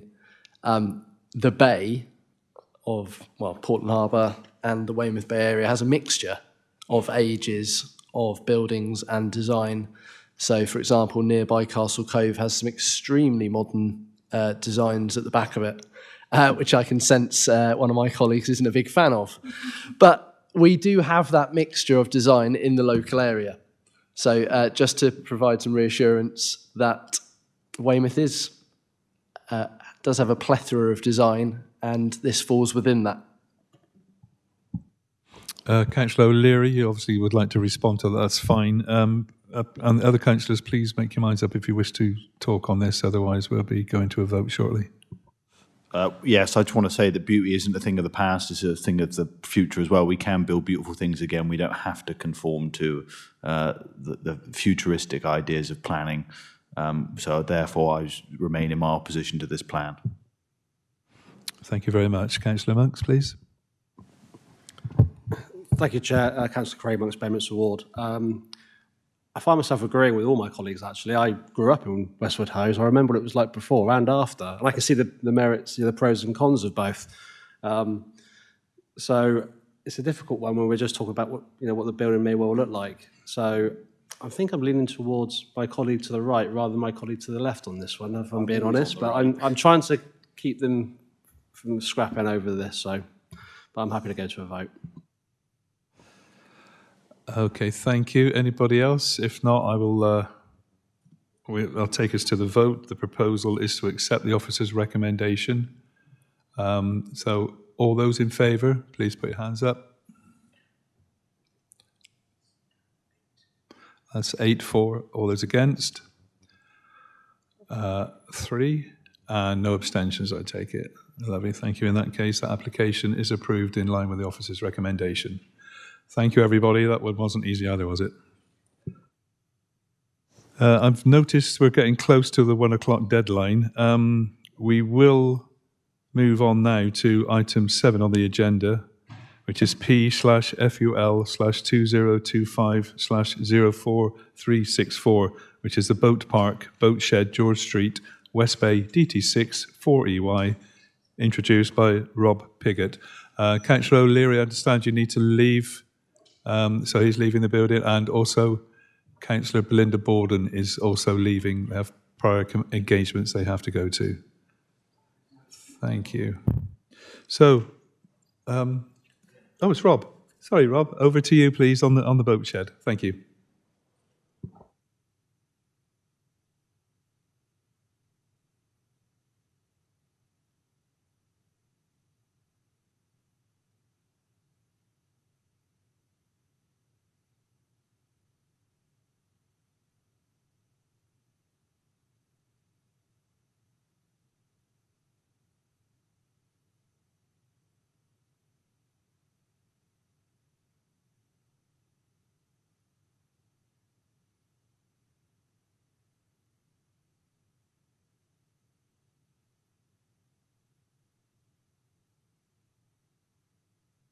We're just pausing. We have a broken microphone. There we go. Okay, we're back in action again. Over to you, Rob. Thanks.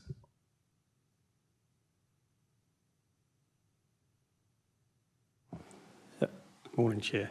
I bring before you the planning application for the replacement of a shed currently used to store boats in West Bay, and the proposal is to replace an existing shed with a slightly larger one on the same site. This is being brought to committee on the basis that it's within Dorset Council land. So the site is, and I'll just change to, the site is just off George Street here. It's on the corner, West Bay area. Hopefully everyone knows this area, the River Brick coming through here. There's a satellite image showing where the shed itself in this location. Oh yeah, of course. No, of course. Again, a block plan, site plan. This shows actually the proposed building, so slightly larger. I'll show plans in due course. The key constraints of this site, as I said, Dorset Council land, special area conservation in flood zones 2, 3, 3A. We're within the defined development boundary, we're within the West Bay Conservation Area, in the setting of several listed buildings, 5 to 11 in the George Street and the Coast Guard building opposite, and we are within the Dorset National Landscape Area of Outstanding Natural Beauty. This is the building currently on the site, so fairly dilapidated form, in need of some refurbishment. That's it from the southwest, from George Street. That view is from northwest, looking down George Street. And again, from George Street, looking from the east, looking towards the northwest. I've just made a note there of the listed buildings within the setting. So we have the Coast Guard building there, a 3-storied building, and we have a terrace block running along here, and the shed in question is here. We are within the conservation area, and so the proposal is to replace the existing shed and make it slightly longer by roughly 2.3 metres to accommodate toilet facilities at the rear. Consent was granted in 2022 for the replacement of the shed with essentially a direct replacement, the same footprint, and this is coming before committee for the slight enlargement of that. There's some dimensions of the shed itself. The proposed boat shed will have slightly higher eaves and be more uniform in appearance, where the other one's sort of lopsided, as it were, a longer, deeper footprint, and it will be clad in green profile roof sheeting, corrugated iron sheeting, similar to what it currently is clad in. So that's existing, the existing building, and this is what's proposed, and you'll note at the rear the toilet facilities with a drainage point for presumably a shower, and this area here is for an accessible toilet. You'll note that it's slightly higher than that which was previously on site, but I'll just drop into the next one, which is basically showing what was approved in 2022, so it's just slightly longer at the rear. And the materials there, just clarifying that those are the colours of the sheeting that will be clad in. So just the key issues regarding this one, it is supported by policy COM 4, being an improvement to an existing recreational facility. It's considered that there would be no harm to the wider setting, being acceptable in visual amenity terms, being similar in appearance to what is currently there, being clad in a similar sort of material. It is also not considered to be harmful to the conservation area or the listed buildings which it's within the setting of. This has been reviewed by the conservation officer where they have no objection. In essence, it's fairly similar to what was approved previously, with the height remaining the same and the increase in size being somewhat negligible. So there's also not considered to be any harm to residential ability, being on the other side of the road from the residential block, which is to the south. We're within a flood risk area. However, the shed is only slightly larger than that which it replaces, and there would be no change to a more vulnerable use. In essence, there's no overnight accommodation being provided. And lastly, the existing shed, which will be removed, has been reviewed by Natural Environment team at the council, and it's not considered to be harmful in terms of the impact of existing habitat, given it's a single-skinned building, so there's limited habitat. So the recommendation for committee is that this be approved, and that the proposal is in accordance with the local plan and the Bridport neighbourhood plan. And that's my presentation. Thank you. Thank you very much, Rob. No speakers on this one. So, members, if there are any burning questions, over to you. I'm looking for any hands up. No questions to the officer. In that case, we'll move straight to the debate, please. Councillor Monks.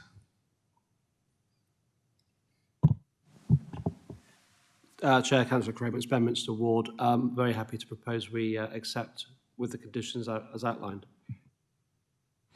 Thank you, Councillor Monks. And I think Councillor Christopher at the back actually had his hand up. So I'll take Councillor Christopher first.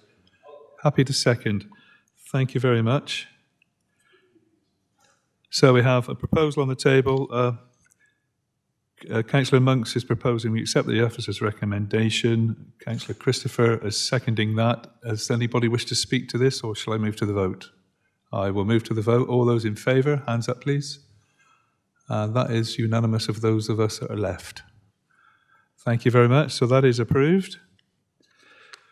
In that case, we will now move to agenda item 8, which is P/FUL/2024/06334 Abbotswell Lime Road, Up Lime, DT7 3TJ, presented by Robert Parr. We have Councillor Borden's already spoken as ward member earlier. We'd have a speaker, which is the applicant, which is Sophie Weldon. It's getting close to 1 o'clock, members, and we've still got 2 to go. So I will wait till we're almost at 1 and then seek advice from you on what you wish to do. Depending obviously on how quickly this one goes, we may actually squeeze them all in. Then again, we may not. So over to Robert Parr, please, to present. Thanks.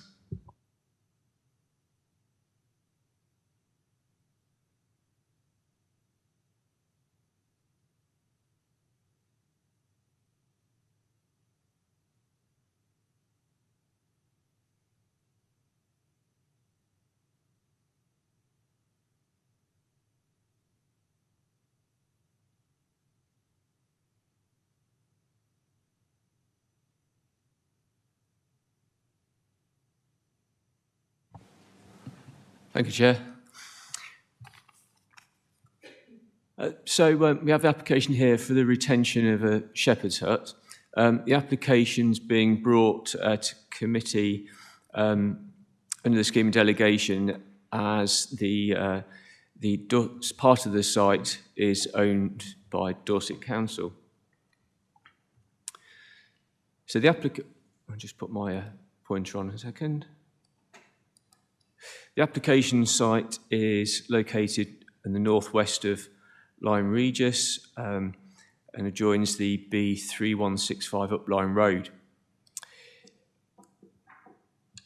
The site is located on the Dorset-Devon border with the main dwelling just here actually located in Devon, and then the application site here, obviously in red, within Dorset. Abbotswell, the property, it's a generous sized plot, and as you can see, the proposed development is located within its grounds, which includes part of the former Axminster to Lyme Regis railway along here. It's now obviously disused. Just to clarify, here's the plan showing the application site with the Dorset Council owned land here in purple. So just to provide some context, we've got a view here of the access to the site taken from the other side of the B3165. These are the access steps from the driveway which lead down into the site where the shepherd's hut is located. And here we have an image of the existing shepherd's hut, which is set down in the landscape sort of on the line of the old railway.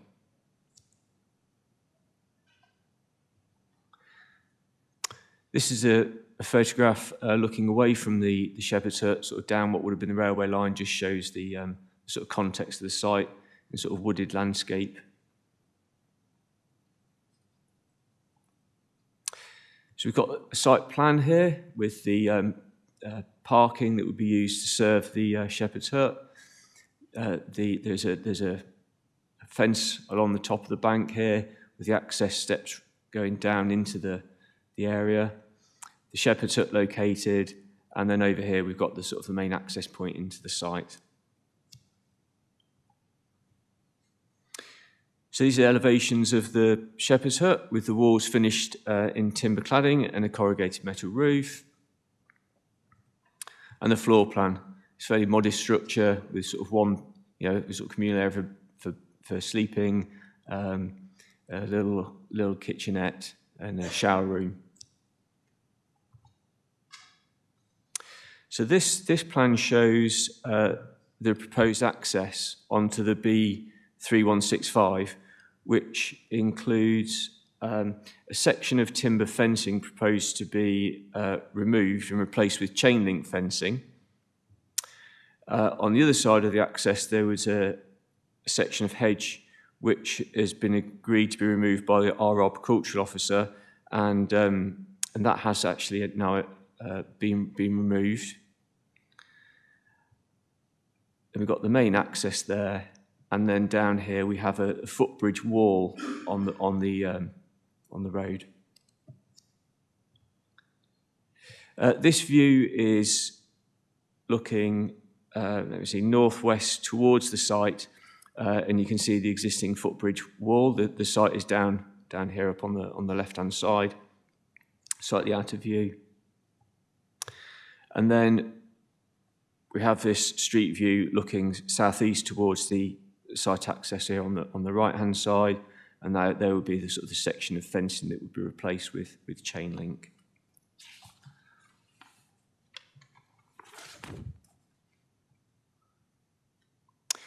This view is looking southeast from the actual access point, as you might sort of get a view if you were a vehicle leaving the site. And this is a picture with the hedge that was in place when the photographs were taken. And then this is the recent photograph of the hedge that's being removed by the applicant this month, so in sort of December. And there's the sort of footbridge, and they can just about see the wall on the road. So the site is in the defined development boundary, and it would provide new built tourist accommodation. As such, the development is acceptable in local plan policies SUS 2 and Econ 6. By virtue of the modest scale of the development, it's in a very discrete location, uses traditional materials and forms. So, it's considered the design of the development is acceptable. As mentioned earlier, the site sits in a generous sized plot. It's set down the landscape, good distances from neighbouring properties. So as far as amenity, it's acceptable levels of impact there. With regards to flood risk, the site is at risk, where the Shepherd's Hut is, from a 1 in 30 and a 1 in 100 year risk of surface water flooding. The application was supported by a flood risk assessment, which sets out that the ground level of which the Shepherd's Hut sits on has been raised by more than 900 millimetres. And then again, the Shepherd's Hut itself is raised a further 900 millimetres off the ground. The flood risk assessment, however, doesn't include a flood monitoring or emergency plan. So in flood risk terms, it's considered acceptable. However, it would need to be subject to a condition for a monitoring and emergency plan to be submitted and approved. The economic benefits, it would provide a small contribution to local economy through tourism and related spending.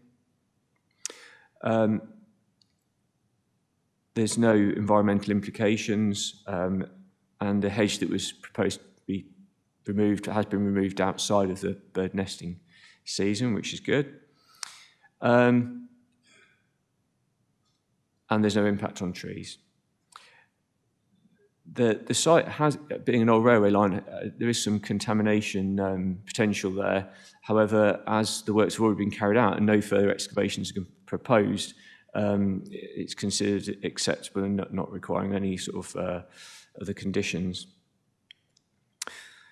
The site is considered to be exempt from biodiversity net gain as the development was completed prior to the 12th of February 2024. So now moving on to highways. Local Plan Policy COM7 sets out that development would not be permitted unless it can be demonstrated that it would not have a severe detrimental effect on road safety or that dangerous conditions can be mitigated. Through the course of the application, the applicants put forward proposals to address concerns raised by the Highway Authority regarding inadequate visibility onto the B3165. However, the Highway Authority maintains that due to the proposed intensification of use of the site through the holiday accommodation and the inadequate visibility onto the B3165 from the site, that the scheme would cause additional danger to road users, and as such is considered the scheme would have a severe detrimental effect on road safety and would not be in accordance with local or national policies. I think it's worth touching on the 20 mile an hour proposed speed limit for the area. Obviously, we're considering this application today, and based on what we have in front of us, you know, we are, as officers, we are aware, and have been made aware by the ward member, that there is likely to be a decision made regarding the 20 mile an hour speed restriction for Lyme Regis. However, we don't know what that decision is going to be, and you know, it may well not be made anytime soon. And furthermore, even if it was imposed, we don't actually know whether it would overcome the visibility display issues. So we have nothing in front of us on that effect either. So the application is recommended for refusal for the following reasons, as can be seen there, and it's set out in the report. And that is the end of my presentation. Thank you, Chair. Lovely. Thank you very much, Robert. Very clear and concise. I think this might be an interesting one. I'll move to the public speaker, which is Sophie Weldon, and you are the applicant, I believe, Sophie. So you've got 3 minutes-ish, because there's nobody else speaking beside you, but we'll try and keep it at 3 minutes. Thanks. Is that right? About there? Perfect. I'm just going to set my timer so I can keep a track.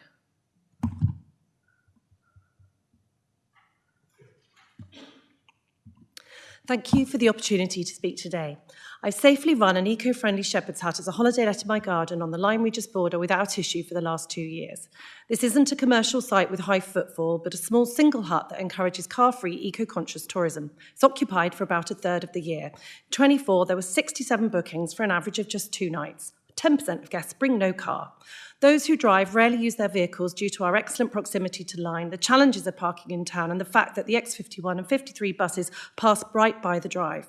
I provide walking guides and bus information to help guests explore without a car.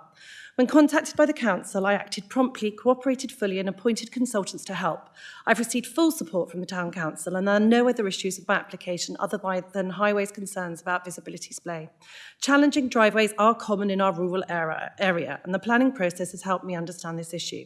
I've taken several actions to improve safety in 2025. The hedge on the right of the drive towards Lyme was removed with permission from the council. This has improved visibility over the railway line and footbridge, enabling drivers to see clearly if traffic is oncoming whilst pulling out.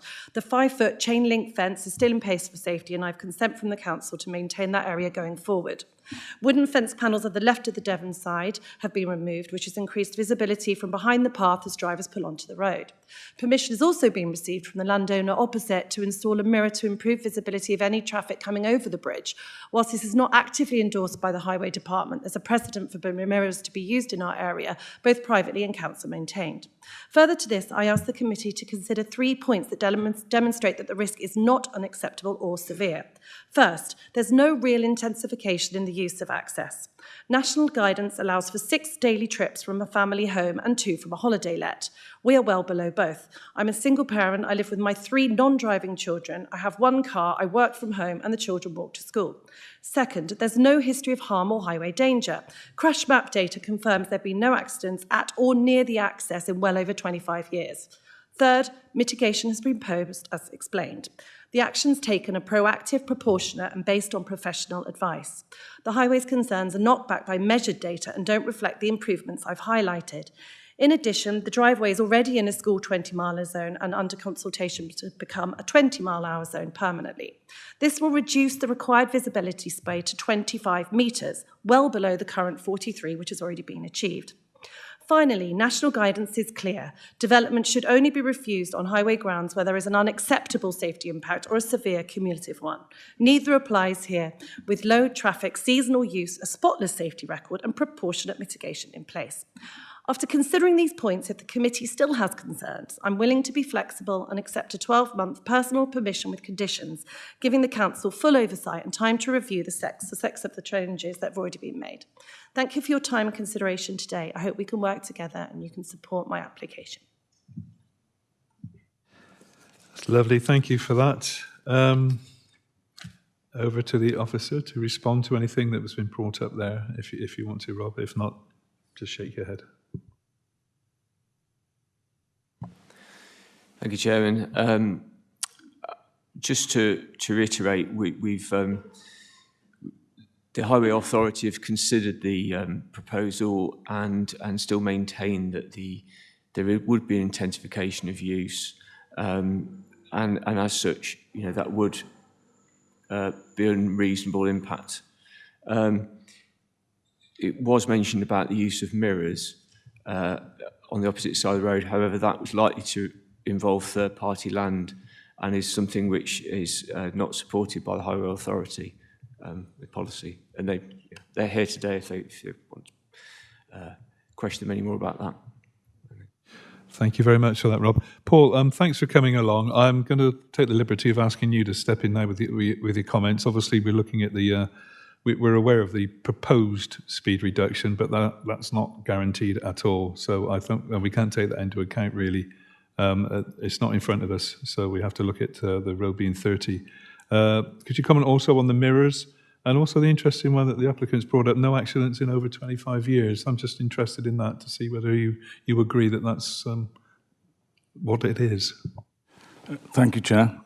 First of all, on the collision history, we actually look at the speed as site stopping distances. That's black and white, so it's severely substandard.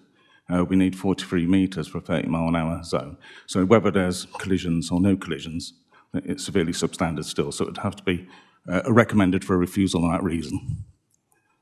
Regards mirrors, we don't condone, Dorset Highways do not condone mirrors on the highway. There are about 30 mirrors that are currently in place, which are at junctions, and they're historical ones, and they are replaced. We don't condone mirrors on private drives. They could be moved, and they can also cause more accidents as well. Lovely, thank you. Members, you've heard the applicant and also what Paul's got to say. I'll move over to questions from members. Councillor Monks first, followed by Councillor Christopher, and then Councillor Northam. Thank you. Thank you, Chair. Councillor Craig Monks, Bemis Ward. This is an interesting one because normally I'm very sort of pro-highway safety, and without going into a whole thing about different applications we've had in the past, there's a bit of a conflicting one. But I guess my question from a technical nature, and it might be difficult to answer, but it will help me with the general debate. Obviously, Councillor Belinda Baldwin, before she left, made some representations, made some representations with regards to the application for the 20-mile-an-hour zone. If that were to be granted, would that have a material effect on the advice from Highways on this application? Thank you, Councillor. Not for this application itself. We're only looking at the application that's been presented to us, which is 30 miles an hour. I can't really speculate on any future applications. Yeah, thank you, and understood. Councillor Christopher, please. Yes, thank you, Chair. This is pure indulgence. The Axminster Line Regis Railway line closed in 1965, and the Campaign for Better Transport has regarded this as a Category 2 line for reopening. That's a Campaign for Better Transport.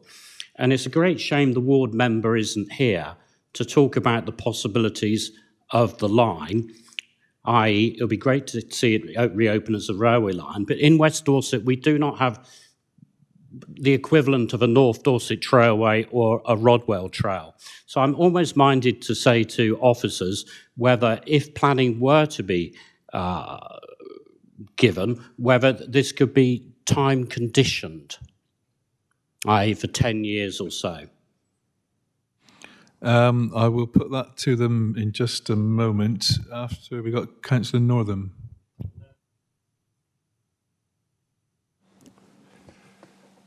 Thank you, Councillor Northam from Upwey Broadway Ward. Back in my school teacher days, I took kids to Lyme Regis for the school centre that was there. They used to go on night walks in this area. I remember waiting for them to rendezvous with us at the Black Dog pub, which is closed now under tea room, I believe. So in its days, it was considered an interesting area. It had a pub which would have given a lot more activity on the road, people turning in and out at all times of the day. I'm surprised, and I'd like to ask, go back to the officers and say, I don't see how we can make a judgment without knowing what the accident rate is, and nobody has said what the accident rate here, apart from a member of the public.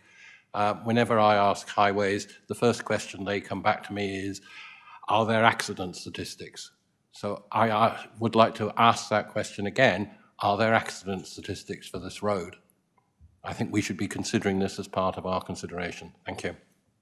Yeah, I thought that was answered earlier, but I'll go back to Paul, please, just to confirm it. Well, yes, we look at accidents on the road. However, if intensification of a usage of an entrance is liable to cause possible in the future more accidents. That's why we have to stick with the manual for streets. It's an industry standard tool which we use, 43 metres by 2.4 back. That's set in stone for us. So anything that comes in within that has to be recommended for refusal. Yeah, understood. Councillor Northam, is that clear for you?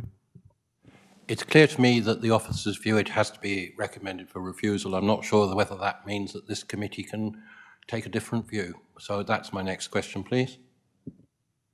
Well, that's always an option open to a committee. Just bearing in mind you're going against a professional highways engineer who's saying the rules are set in stone. So just a thought. Rob,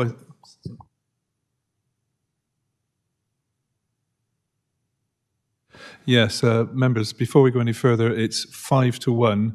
We now have the option of voting to extend the meeting, and you also need to decide whether these may be done before we break for lunch, or do you really want to break for lunch and come back?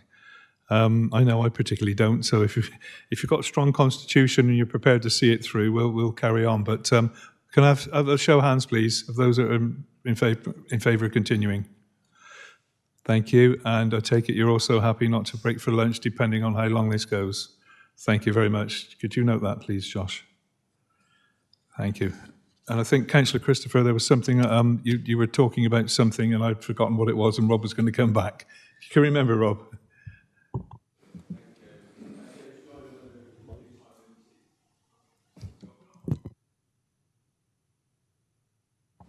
There we go. Yeah, the question was whether a time-limited permission could be imposed here. At the moment, I can't see any justification for that. There's nothing on before us that would warrant that being a reasonable sort of way forward. Yeah, I do understand what you're saying. Councillor Christopher, I think we're still faced with the highways issue, no matter how much time we give it. If you'd like to come back. Yes, I would. The position with the Axminster railway line is arguably it's hampered by the fact that it stretches across 2 counties, which is why you might argue it's a perfect argument for the case of a strategic authority, i.e. to work together to actually have green transport.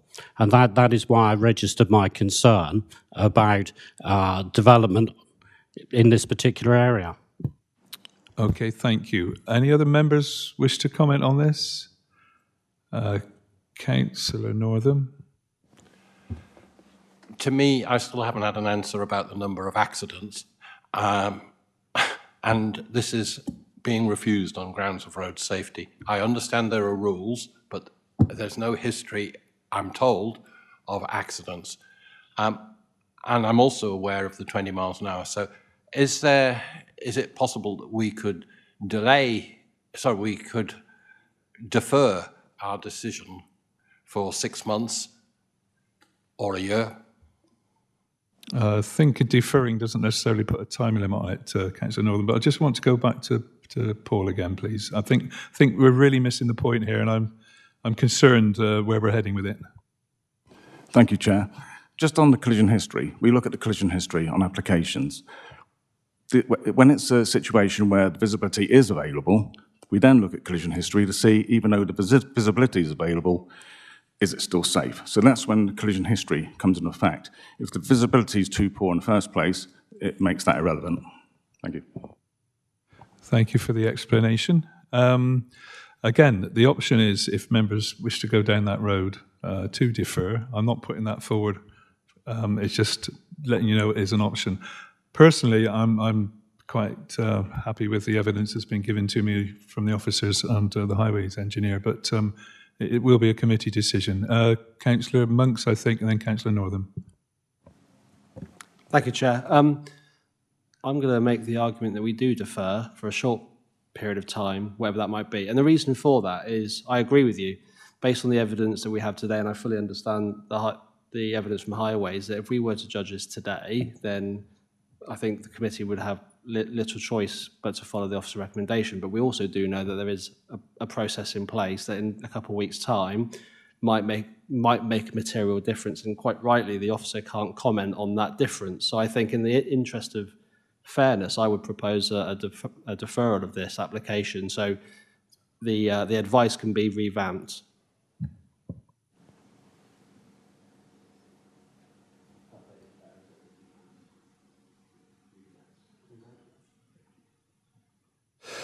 Okay, just bear with me, members. Just for clarification, we've obviously moved into debate rather than questions, which is fine.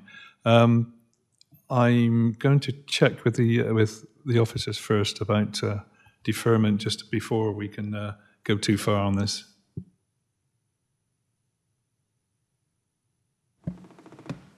Chair, in terms of a deferral, obviously if a decision was made next week not to proceed with a 20 mile per hour, then in theory this application just could come back to committee in January.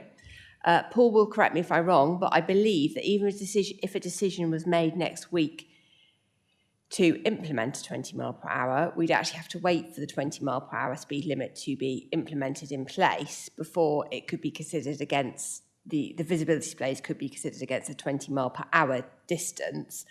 And I think, but Paul may correct me, that may take until March, April next year. I think we've gleaned that possibly from the transport team. So we would be looking at a deferral of more like 6 months at that point.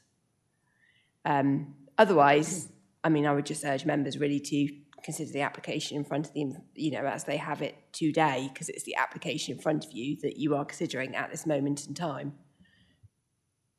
Yeah, point taken. Yes, members, so the application in front of us is what we need to consider. The decision is yet to be reached. Councillor Northern, I think. No, Chair, I think I asked my question about can we defer. I still think that's a sensible course of action, but I guess we come to that when we debate, unless we've already moved into debate. Councillor Christopher, please, just purely on the application. Thank you. Merely to say I think we should defer this because, at the very least, the ward member has not had the benefit of what people have had to say. Yeah, the ward member did speak, but I take your point. Councillor Monks. I'm just going to add one more point and then I'll stop adding points and then maybe we can go to a vote. I fully understand the advice given with regards to everything that's just been said, but I think the reason I would still suggest that we defer is because this may then be a 6 months down the line. That's not what we're here to discuss today. That's the decision that the applicant may well make. But if we think about previous applications we've discussed today and how much weight we place on things that might happen in 5 years' time, this is going to happen in a couple of weeks. So I think it's actually reasonable that we do defer, and then this can come back in 6 months' time. And if the applicant decides to withdraw and reapply or whatever that might be, I think it's reasonable, because this is an imminent decision to be made, that in the interest of fairness, that we don't have all the information that could potentially be at hand. So I stick by my proposal to defer. Sorry, Chair. Yeah, I still struggle with this deferment because it is quite clear what's in front of us, and if we put everything to defer for something that might happen somewhere down the line, we'll never make a decision. So I understand the sentiment. I just don't understand the logic compared to what we keep being telling that we have this in front of us. It's 30 miles per hour. The highways are saying no, and we have to. If you wish to go against the highways officers, then I need some reasons why. And I don't think a potential 20 mile per hour that may come in sometime down the line is strong enough. Maybe I'm speaking incorrectly, but that's the way I see it. Councillor, I think. Thank you, Chair. Yeah, I have to say, Chair, I'm very minded to agree with you on the challenge on this. I really appreciate the applicant coming in. I think it adds a huge amount, and I understand the fact that this is a very limited increase in intensification of use. I totally take that on board. So in that sense, this feels a very conflicted decision for me, but I'm very minded to agree with you, Chair, that we can only look at what we are looking at. And if we were looking to defer, we could equally be saying to the applicant, we're terribly sorry, we do hear what you say, but you can bring this back at a later date and reapply in different circumstances. And I think when there are different circumstances, it would look very different. But at the end of the day, we have to make decisions at some point, and I think there's quite a few unknowns around the timeline for this 20 mile an hour. So I'm really struggling similarly, Chair. Yeah, just to join the debate, my personal opinion is if we're not sure, it's a refusal in my mind. But if we've got a proposal on the table from somebody to... sorry, was that a proposal to defer, Councillor Monks? That was right. That's been seconded by Councillor Christopher. All those in favour? 1, 2, 3, 4, 5. Oh, and a 6 now. Okay. It looks as though all those against? 3. And no abstentions, I take it. Right. It looks as though that's going to be deferred, and it'll have to come back to us at a later date when obviously further information is known about this, hopefully not mythical 20 mile per hour speed limit reduction. So I do apologise. We haven't come to a decision today. We're deferring for more information. So it's not negative, but it's not positive. And I thank you for your stamina and seeing all of this through. Thank you so much. So that application is deferred for further information. It'll probably come back later after Christmas, hopefully. Right. We are now very close to lunch, and I take it we've got one left. Everybody happy if we carry on? We'll just have a 5-minute comfort break. I think there's 1 or 2 squeezed faces.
Okay, everybody's back in the room that's still left. We now move to item 9 on the agenda, which is P/FUL/2025/02951 2 to 4 Custom House, Key Weymouth, DT4 8BE, presented by Rob Parr. No public speakers. Over to you, Rob. Thanks. Thank you, Chair.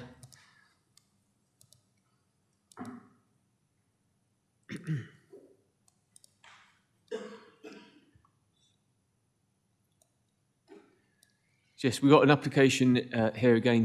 This is to retain a canopies and associated works, the frontage for use within the business premises. The applications. Sorry, give me a second. The applications brought to the committee today and this council scheme of delegation is the application. Includes adopted highway, which is vested in Dorset Council. So the application site is located on the north side of Weymouth Harbour and on the north side of the Customs House Quay, here sort of highlighted with the star. The site encompasses the George Inn, and to its south is a section of public highway fronting the building, which is used as a sitting out area associated with a public house. We've got a floor plan of the existing areas proposed to be retained. We can see the retractable canopy, the area that we cover. We have wooden posts dotted along and wooden planters with rope in between, and they form a physical form of separation between the pavement and this external area. We've got an elevation of the premises here, which shows the low-level timber planters. They're approximately 700 millimetres high. These wooden posts with light strung between them. There's an access point here. This is the area where the retractable canopy will be located. Here we have the east elevation drawings, then with the string lights and the posts and the planters. And the west elevations. And here we've got an image from the western end of the site with the retractable canopy attached to the building there. And we've got the planters, and they've got some sort of temporary parasols out. There's a view from the other end of the property, again, just for context. And here's a photograph of the site taken in December, just for most up to date.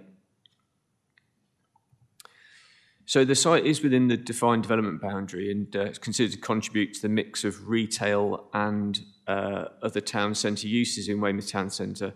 And as such, the principle of development is acceptable under local plan policies SUS 2 and Econ 4. The overall appearance, we would say, is somewhat temporary structures and they informally define the seating area. It's considered subordinate in scale and appearance to the host building, and is overall acceptable in terms of design. In terms of amenity, we would propose that the development there's a restriction on the hours of use between 11 p.m. and 8 a.m., but there's no properties in the immediate vicinity, and in other respects it's considered acceptable in amenity impact terms.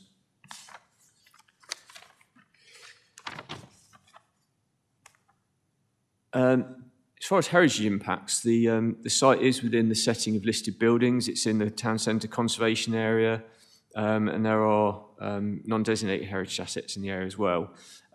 However, the proposal has not been considered to harm any of the designated or non-designated heritage assets as set out, and all those are set out in my report. And as such, it's considered acceptable in heritage terms. The site is within flood zone 3B, so that's functional floodplain, and so isn't a high risk of flooding. However, the Environment Agency has been consulted on this and have raised no objection, and they considered the scheme to be a very low risk proposal.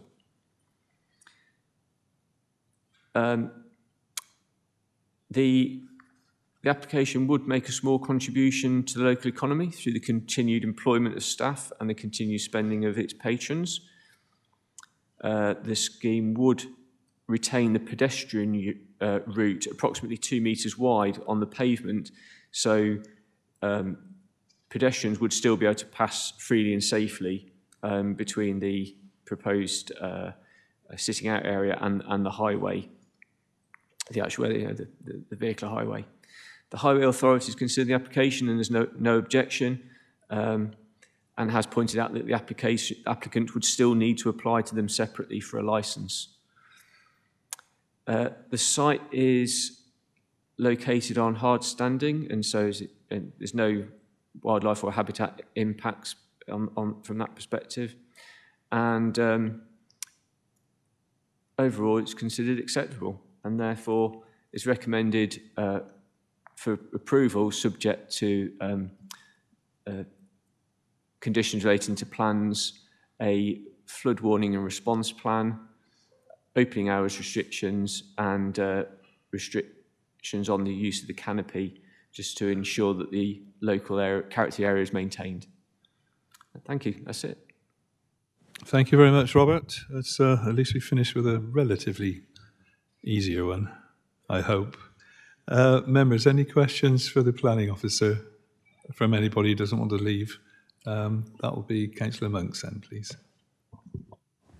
Sorry, Chair, just a quick question. I think you actually, in the report, you may have mentioned it, but I missed it as you might have said it. But just with regards to some of the comments from the Town Council around opening hours and volume of music and stuff, am I right in saying that's something to be considered through the licensing process rather than planning? Because there was some mention on supporting, but sort of what seems to be licensing conditions to me rather than planning. Thank you, Chair. The two sometimes cross over, and if we can control something by planning, then it will obviously then work in conjunction with licensing rules, so the two sort of work hand in hand to an extent. Councillor Monks, do you wish to come back on that one? Yes, just so with regards to the comments from the Town Council, and I think there's some members of Town Council here, so it might be better if they jump in afterwards, but I know they mention around, they basically support the application, but not to have music louder than would disturb the local residents and to reduce the opening hours to 11 p.m. That's why I kind of asked the question. That feels like a licensing variation to me rather than a planning condition. So Chair, condition 3 and 4, the recommendation. Condition 3 is the development. Remember, that's not the inside space, it's only the outside space. Should only be used between the hours of 8 to 11, 7 days a week. And the canopy should be fully retracted when not in use and outside the hours 8 to 11. So that's only the outside space. It's not controlling music, but it is limiting the use of that outside space to set hours. So I think that probably addresses the point. Okay, thank you. Anybody else? Any other comments? No. Debate, if you wish to debate. Seems quite straightforward to me. And okay. Do we have a proposal? Councillor Bell? I'd like to propose we accept the recommendation. Thank you. And Councillor Kimber is desperately wanting to second one. So seconded by Councillor Kimber. So all those in favour of accepting the officer's recommendation? That is unanimous. So that is passed. So thank you very much. We come to the good bits on the agenda now. Urgent items. There are no urgent items. Exempt business. There is no exempt business. So in that case, I declare the meeting closed at 13:26. And thank you all for attending and your efforts today. It was hard work, but well done.